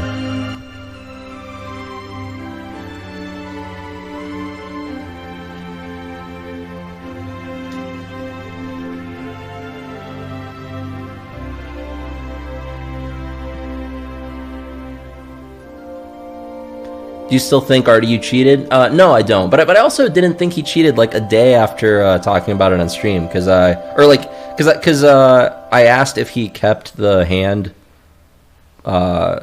before or after I did, or like before they showed it on stream or whatever, and like the timing didn't line up. So he just made a bad play of keeping Fan of Knives against Aggro Warrior. But I don't think he cheated. No. Well, it's like, define cheating. I don't know. Like, if 5 players play on an account for a tournament, and an online tournament, under one name, is that cheating? A lot of Hearthstone players did that. A lot of pros just sit in calls and, like, multiple people, you know? So, I don't know. I don't think it's cheating. I think the only cheating I really saw that, like, really genuinely felt unfair was, like, all the Chinese tournaments. The tournaments were all the same. It was like, you're playing your match at this computer table, and like 5 feet away you have the announcer desk just describing everyone's hand in Mandarin, and you can hear all of it. The earphones were certainly not noise canceling. And it's like, huh? Yeah, it was every Chinese tournament. Every one of them.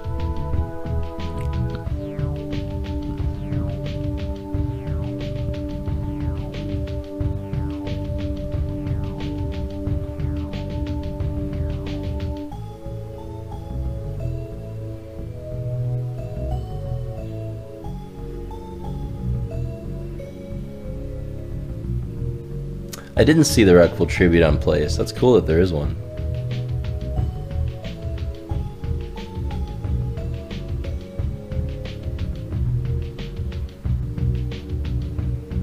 It would have been interesting to know as a viewer. Yeah, I mean, I talked about it back then. It stirred up a lot of shit. And then there were hate threads on Chinese forums about me just being like a salty loser or whatever the fuck.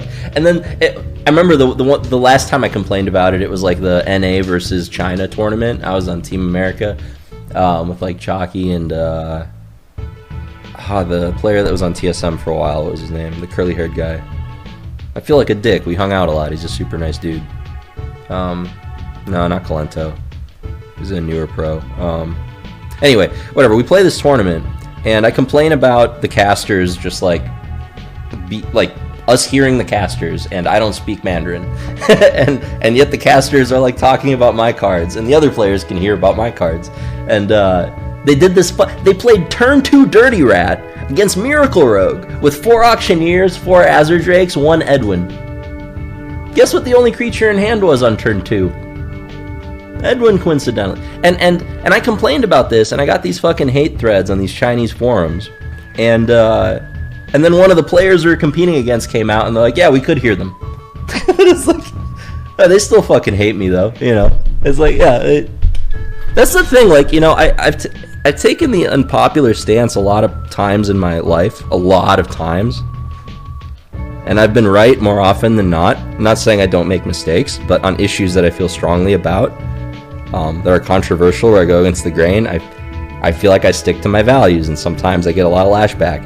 And if at any point I am proven right in the future on fucking anything, it's never vindicating, you know? It never, like, they're never like, oh, Reynad was right type of thing. So I've been thinking about this a lot. Like, I used to really value being right, or at least being perceived as right. And I guess now I realize it doesn't matter, you know?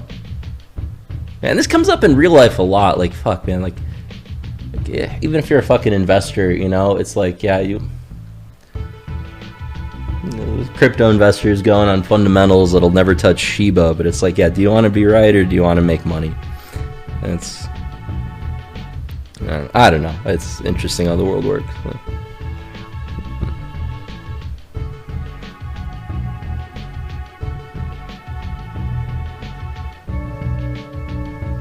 Oh, I've seen a lot of China. Yeah, I've never been to the Great Wall because I don't do touristy shit.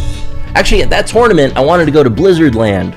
China copied all the Blizzard IP and the Universal Orlando theme park and made Blizzard theme park for IP that they don't own.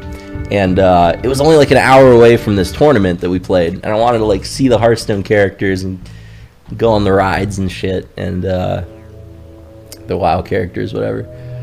But none of the other guys wanted to go. I don't know, because Hearthstone pros are, I don't know. In my day, they were cool. And like the next generation after us is all nerds. This was like a Generation 2 tournament.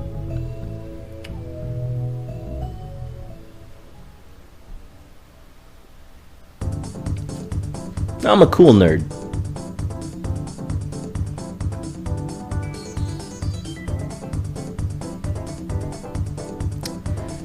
For DeJunk, I did not specify NFTs in my game, and I'm banning you for misinformation.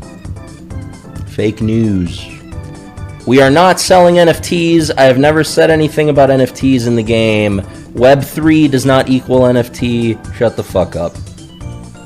Don't talk about things you don't understand, especially when it's trying to foment my product that hasn't released yet.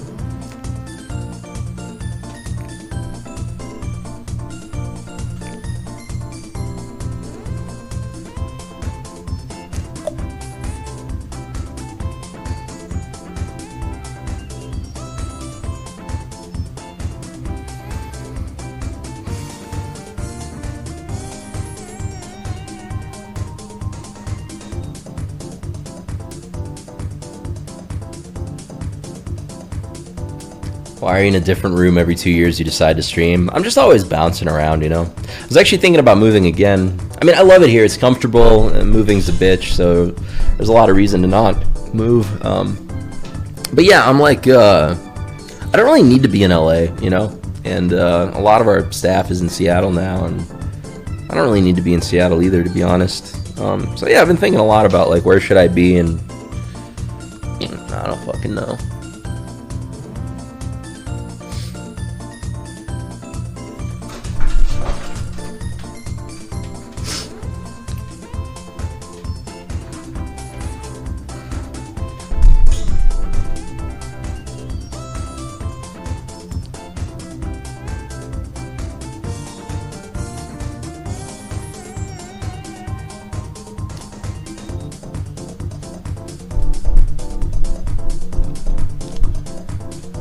Is outside the US an option for me?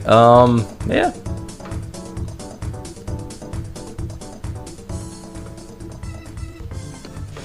When are you gonna release the follow-up hit to your single Mbop? When the brothers are on board.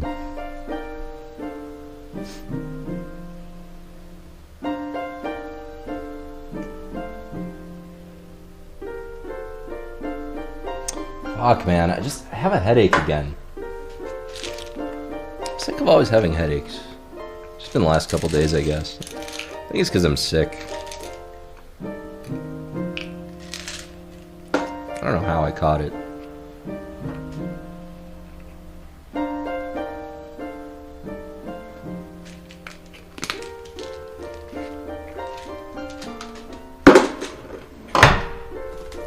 I am vaccinated. I also caught COVID in January.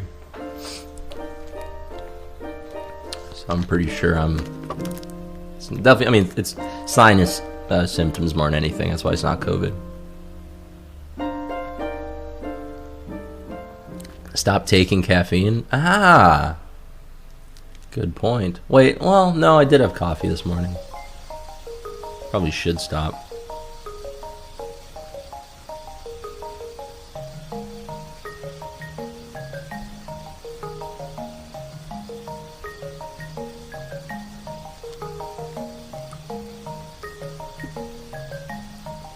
How hard is launching a game? Did you initially think it'd be easier? It's about as hard as I expected, but like, I expected it to be hard as shit. I guess what I didn't expect was the ability to grow the scope over time. You know, when the project first started, I was thinking like, what can I knock out in like a year and a half?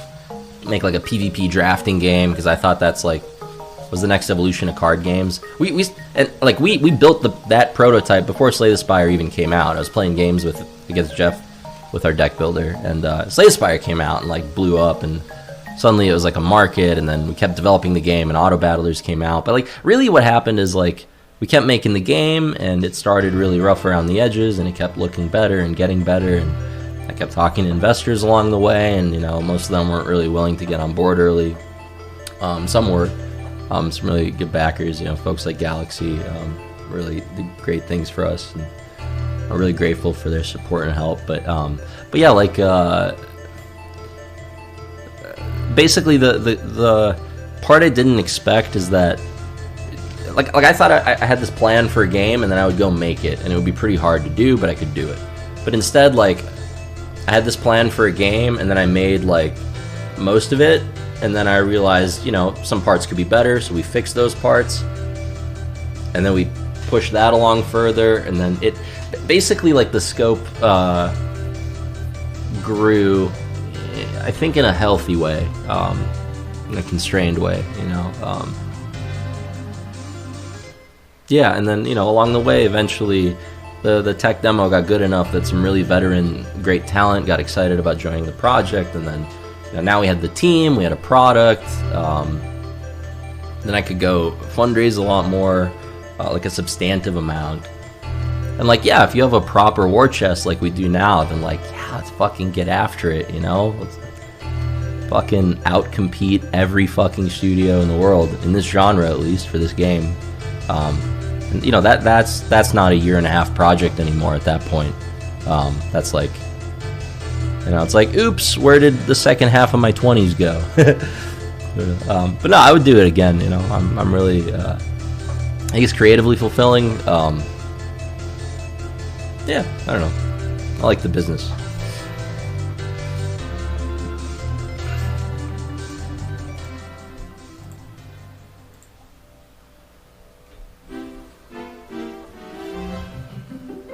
What's the ballpark range to create the Bazaar so far? Well, I mean, we're spending per month like what I spent in like all of 2018 or something. So it's like hard to. It's changed a lot. Yeah.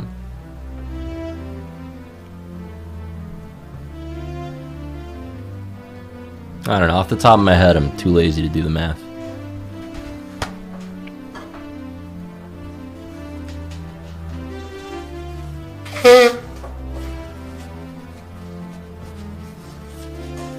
But also, what the fuck do you guys know? I could throw out any big number, right, arbitrarily, and it would sound like nobody knows what it takes to make games, right?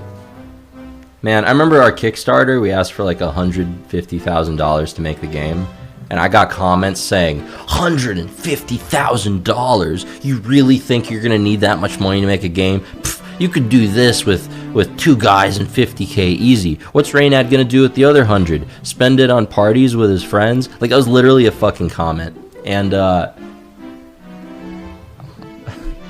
150 is like, they won't hire one engineer. It won't get you one engineer. You can't, like, yeah, I don't know.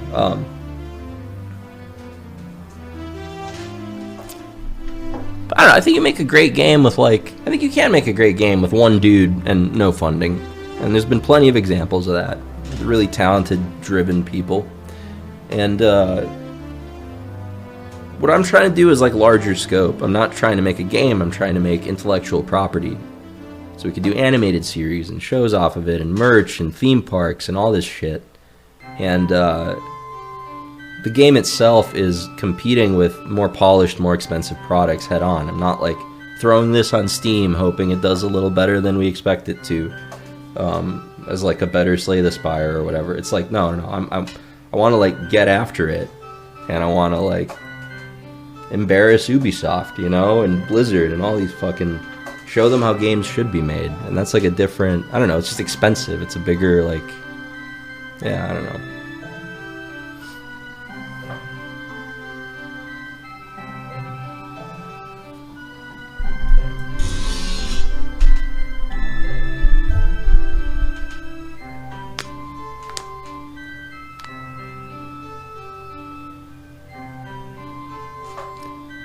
Do you think there's a chance the game fails? What if it does? I think people have a very flawed understanding of probability and how it works in the universe. People think that chance and probability is an inherent property of the universe, and really it's just a property of your perception of the universe. So, like, I fucking hate when people say, like, oh, 99% of games fail, 99% of startups fail. It's like, it is not how the world works.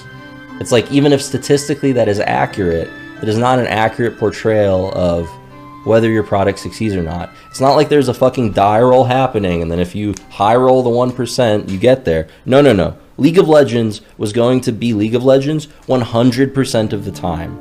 Because people with purpose and intention made decisions to make it that way. So, will it succeed? I can't say for sure. I can't look into the future. I hope it will. I hope we've made the decisions that it'll succeed. I'm pretty confident it will. I don't know to what degree exactly.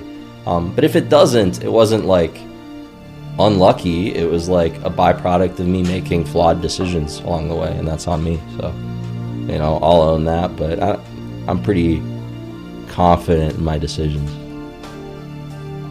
You can prove this empirically. There's a guy called what the fuck was his name? It was like Pesci Daimonis, or what was his? No, Percy. It was Percy Draconius, maybe. Yeah, Percy Draconius. Not a Harry Potter spell.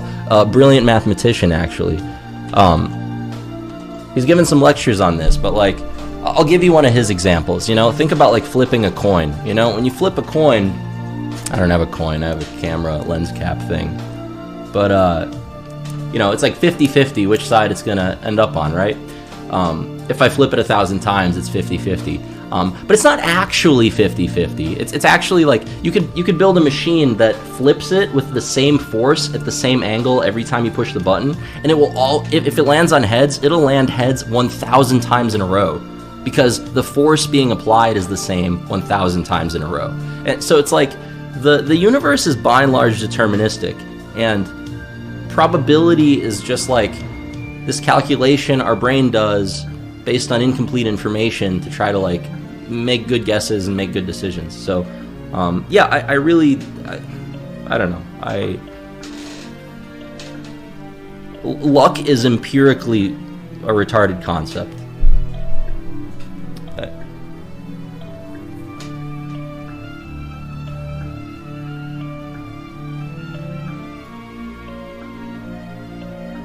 Alright, I can't use the R word anymore. 2020, yeah, it's wrong. My bad. You're right. I shouldn't use the word. It's insensitive. But this is what I mean. Like, I need to update my fucking vernacular all the time, and it's like, I don't know.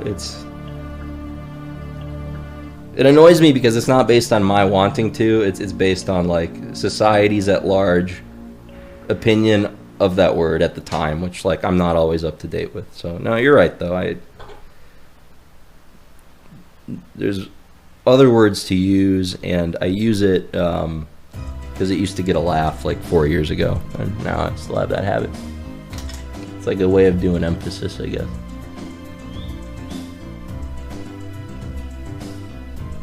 Fix your pronouns or you are out, sir. Yeah, exactly.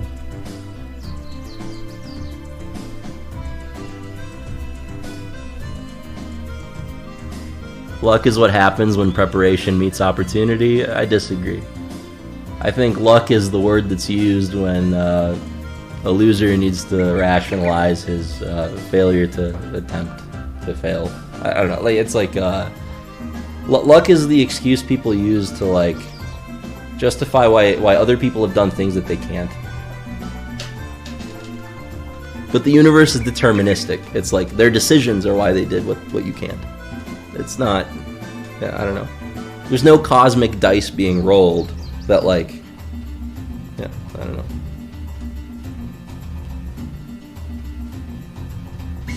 And like the sooner you're honest about that and accept that, like, it's literally unscientific to not accept that. But as soon as you accept it and you apply it, your life gets better and you achieve your goals more. And it's like, I don't know why people argue the point instead of just like accepting the universe as is and changing themselves.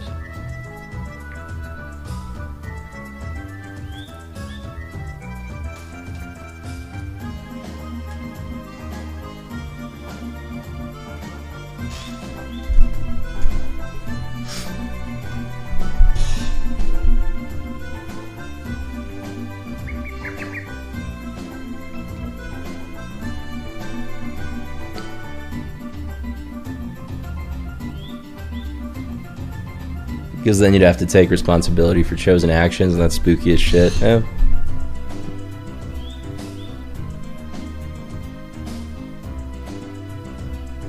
You are so disconnected. You're right.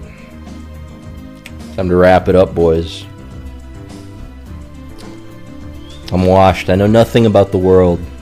One dipshit in chat told me so without elaborating, so, you know.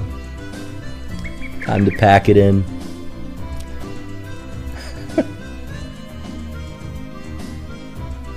This could be perceived as quite a high soapbox. Totally. I could just sound like a arrogant cunt to a lot of people. I get it. But also, maybe I just described like the way that a coin flip works in physics. And I don't know. Yeah. You decide.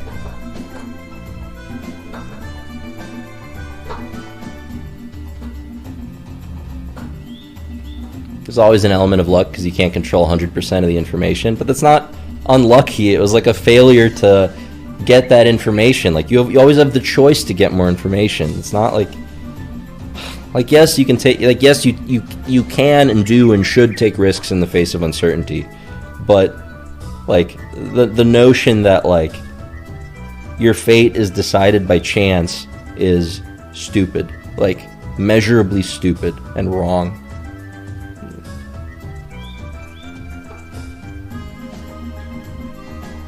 Yeah, exactly. Failing a risk isn't unlucky. That's exactly how. But yeah, I just think the word luck is just a flawed, abstract concept. Like it doesn't exist.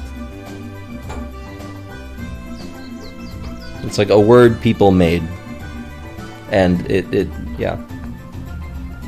And all words are words people made, but this one does not describe any behavior of the universe. And the reason I'm so like, I feel the reason I argue about luck a lot is because like it's a lot of reasons, but mostly I don't like what people use it for, and they use it as an excuse to justify why they're not where they want to be.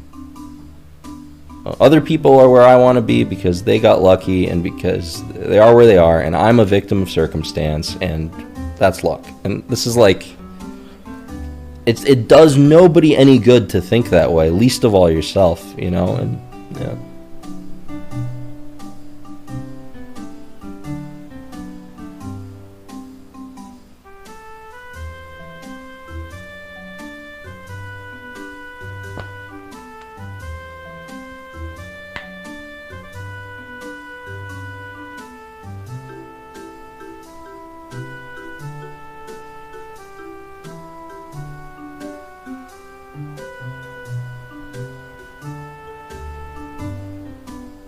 Well, yeah, even everyone's giving the fucking Hearthstone example where there's literally like an RNG thing programmed in. Like, okay, first of all, believe it or not, most situations in life are not a Hearthstone game. Shocking, I know, which is, again, what I was talking about. But sure, let's use Hearthstone as an example. You think that top deck was luck. Again, wrong, because even in Hearthstone, you decide what card to put into your deck before the game starts. You know what I mean? Now, there's some cards like Crackle and stuff where it's like literally they programmed it in to just simulate pure randomness. But when we're talking about any real life situation, it's all like a deterministic byproduct of just forces. And you are one of these forces. And it's like, I don't know. I'm just, whatever. I meant this to be motivational, and now everyone's calling me a 1%er, so alright. Yeah, once again, it's like, yeah, it's like, this is why, like, it doesn't, being right doesn't matter, and it's very discouraging to try to talk about anything like success related. It's, or like career related, or I don't know. It's like, I don't know. It's just, it is what it is. I don't give a shit whether you guys apply it or not. It's enough reason to not talk about it. Everyone's all sensitive to it, so alright. Live your life the way you have been. It's perfect, I'm sure. Yeah.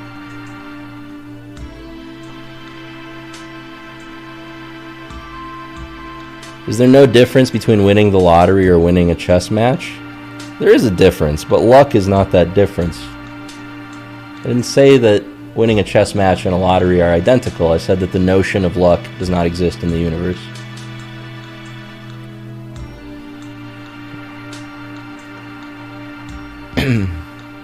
I know that I will never win a lottery because I don't buy a lottery ticket.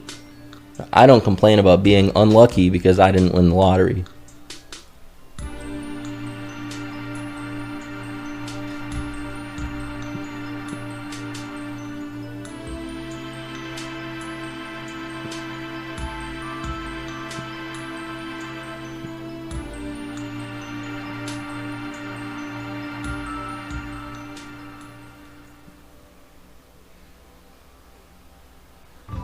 Every time I say good luck, it feels weird. Dude, I had so much superstition about that when I was playing Magic. I noticed I noticed whoever said good luck first would lose like 70% of the time. So I would always wait for them to do it, and then I would reactively do it. Or if they don't say good luck, I don't say it either. But it's just like superstition. It's just like, it's not actually a thing. It's a taunt.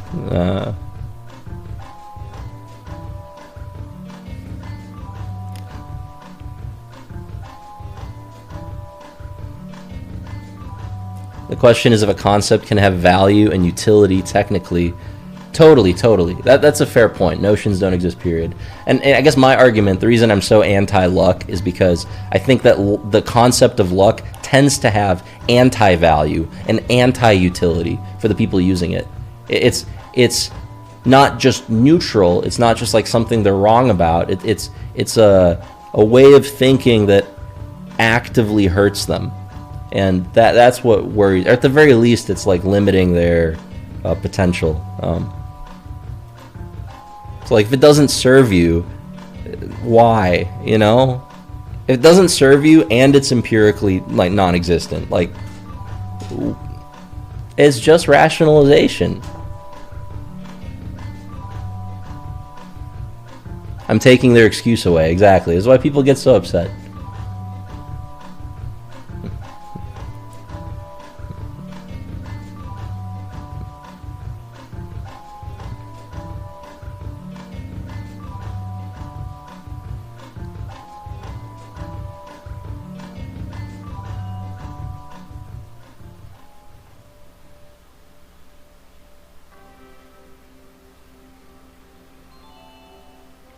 What line of work would you be in if you never got into streaming or card games and later game dev? It's a good question. I think ultimately, no matter what, I think creative outlets would have been my North Star, you know? I always like followed like emotionally what I wanted, you know? Like when I was like 20, I was really angry and really hungry for validation and attention. And I wanted clout and money and bitches and just you know, whatever, as a kid. So I went to streaming, you know, and it's like, not because it was but also it was a creative outlet. It's like I was raised by TV. I wanted to be the guy on TV. It's like, yeah, fuck it, you know, and we were getting good viewership, you know. It was like doing better than some daytime shows. Good for us. But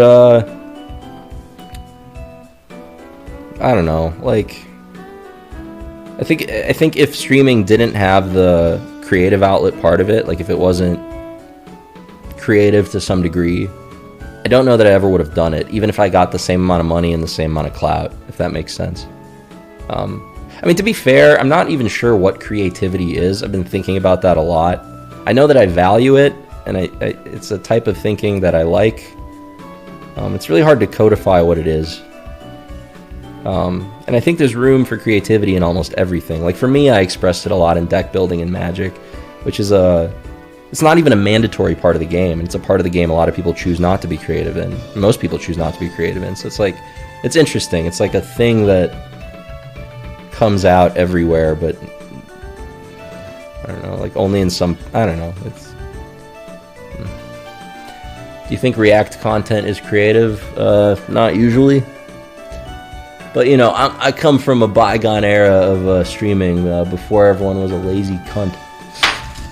I'm kidding. I'm definitely one. But, man, if I knew I could just steal Gordon Ramsay's content instead of having to make my own, holy fuck. Maybe I'd still be going at it, huh?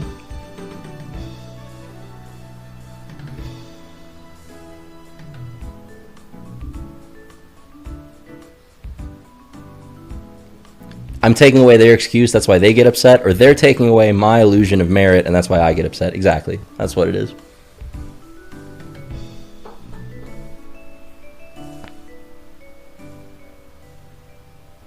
React content doesn't have to be creative. It's still bringing in viewership. Well, that's the thing. Like, it depends how you measure success. Is just having viewers how you measure success? Okay, sure. Then to you, it doesn't matter. For me, if I was making garbage and getting viewers, I wouldn't even be in the, like, you know. Like I said, when I was streaming, there wasn't really that much money in it. And this was like before brands were that comfortable getting involved. This is just like the early days of it, you know. Like I was getting some deals from Twitch sales teams sometimes, but this is like the first deals flowing into space ever. And yeah, like yeah, I don't know. For me, I'm just not like motivated by like that way. I define success differently. I wanted to make a show that I would want to watch. You know what I mean? It's like I don't want to watch React content. I want to make a game that I would want to play, and I don't want to play garbage. I have high standards. Sometimes I play Hearthstone for 6 years.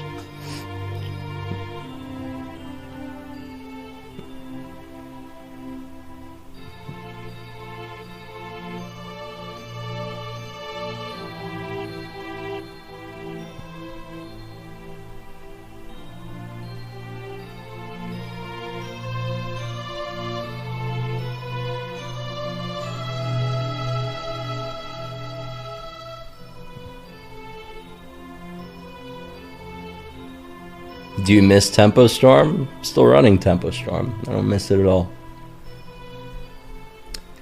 It's never been bigger and better. But I know that in terms of esports and like Twitch presence, we haven't done a ton of stuff recently. But like we've done stuff in a different way that you might not expect, you know.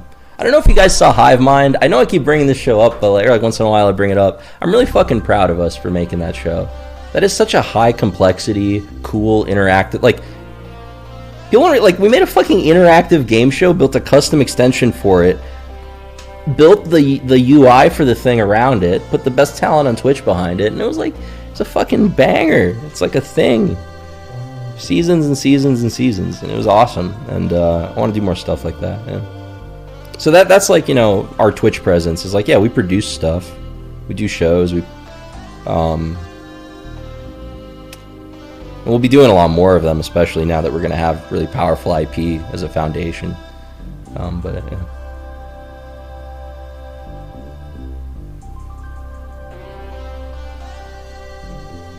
Nominated for a Webby with Hive Mind? Really? Hell yeah. What's a Webby?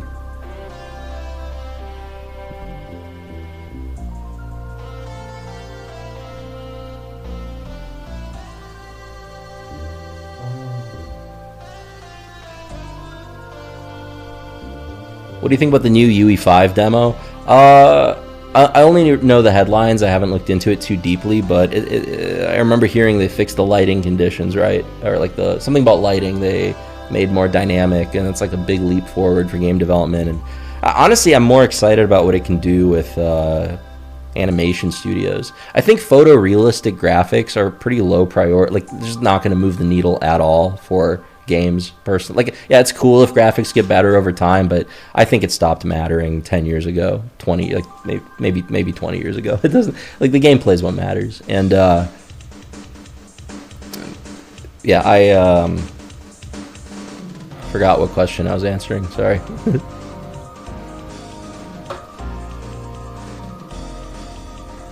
Would you do IRL stuff again with Jake, maybe? Yeah, I'd like to. That stuff was definitely fun.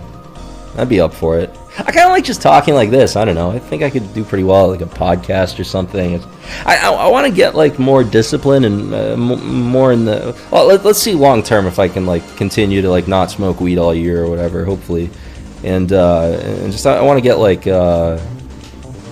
disciplined and more well-spoken, and I want to start writing more and reading more and be more knowledgeable about shit. And then I want to like... use that to make more content, and maybe it's a travel show, maybe it's podcast stuff, maybe it's, I don't know, like whatever. There's so many mediums in the internet. I like improv. I think I was thinking of getting into comedy, actually, like taking an improv class or something. I was really inspired by Jeff's stuff, and I was watching comedians so much growing up. I fucking love comedy. I love it so much, and I really think I could be good at it. But yeah, I don't really know what like my future content would be. Maybe it's Game Changers stuff. Maybe it's, if you guys have ideas of what you want to see, I'd like to hear that. You know. You listening to Jordan Peterson? I listened to some of his stuff back in like January, a good amount. Yeah, for like a couple weeks. Yeah, smart dude.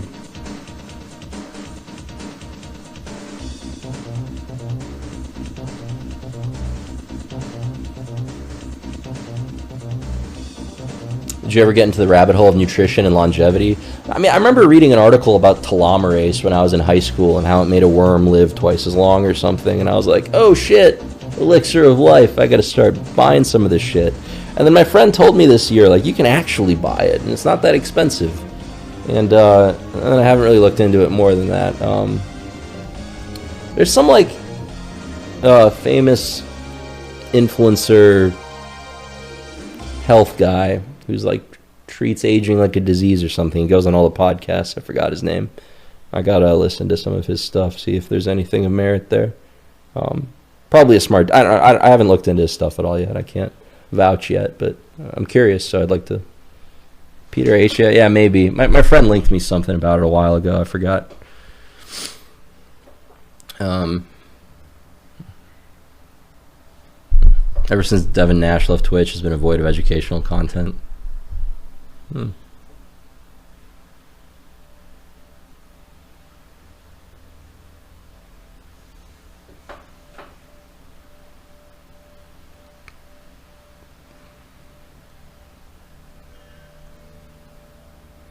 David Sinclair. That sounds more right. Sounds familiar. Let me just Google it. David. There's some white dude that looked average. Yeah, this guy. Yeah, that's the guy. Welcome.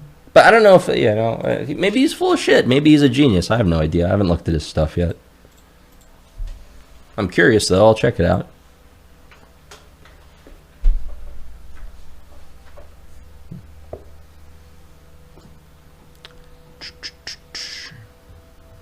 When did you stop smoking? About a week ago. Yeah.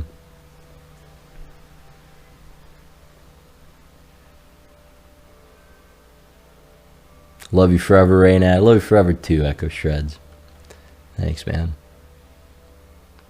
Have you ever listened to Destiny? I mean, like, I watched a couple of his streams way back in the day. To be honest, Destiny is like a guy I've always been aware of because he's like a very OG streamer. I remember I hit him up for like DDoS problems back in like 2013 or something in a DM. But I haven't really watched his content much at all, just because I wasn't really into StarCraft, and then I wasn't really into League, and now I'm not really into twit longers, so.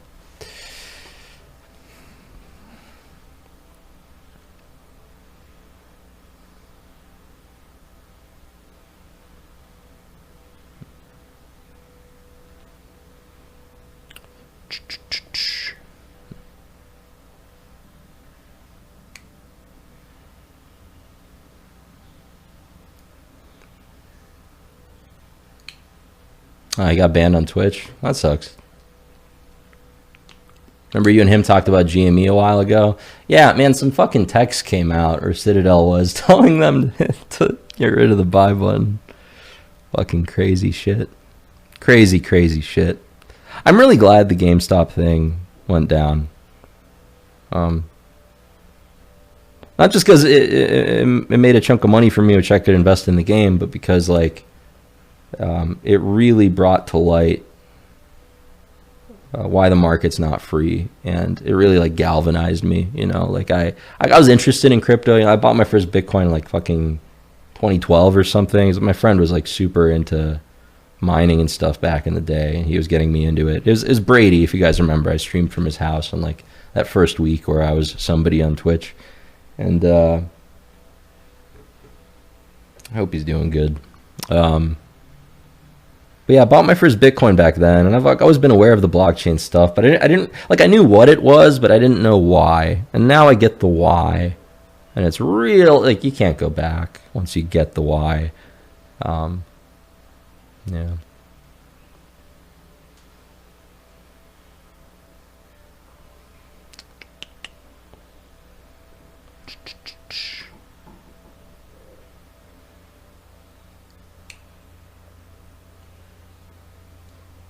Can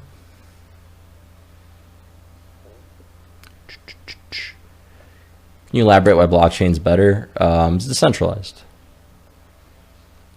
Avoids perverse incentives. So it's a fair foundation for everyone to work off of.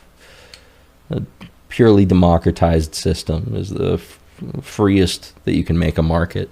It's, yeah. Can you explain why you feel more comfortable having stuff run through some reptiles in suits?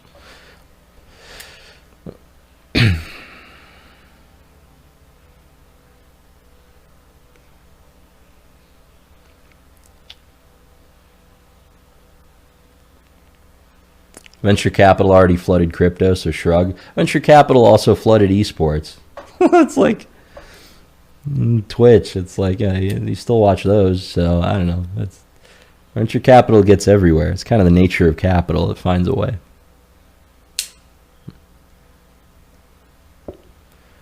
Decentralized might be a need for some regulation. How do you avoid scam? How do you avoid regular people losing wallet? Counterintuitive. So I totally agree the UX is garbage on pretty much all blockchain products.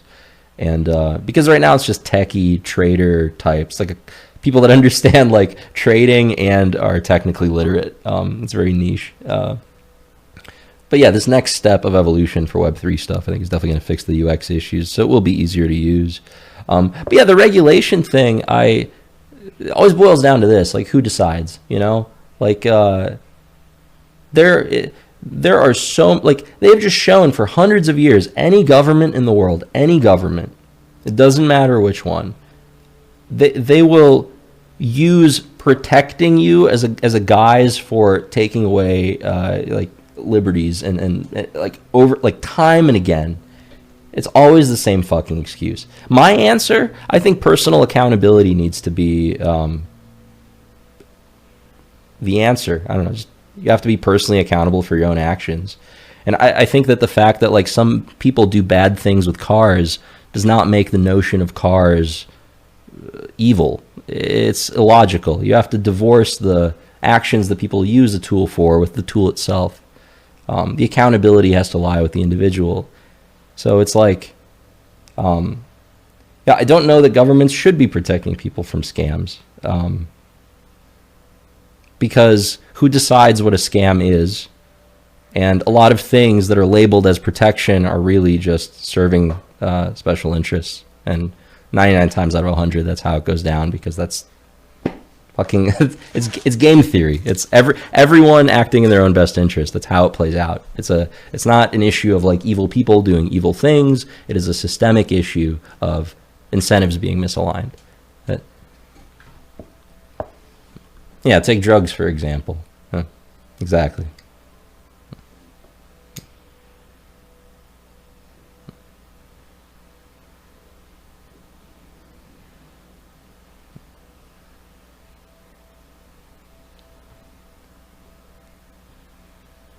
Mm-hmm.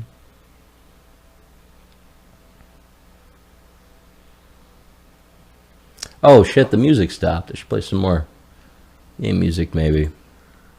It's been kind of a cool stream. I'm glad you guys have liked watching this. I wasn't sure how well. Holy shit, I've been going for almost 4 hours. Damn. Nice.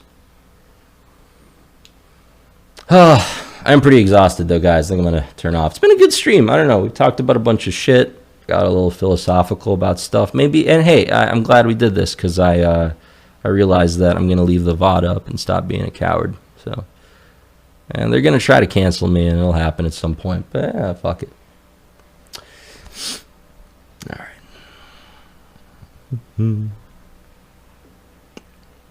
Thanks so much for hanging out, guys. I'll see you soon.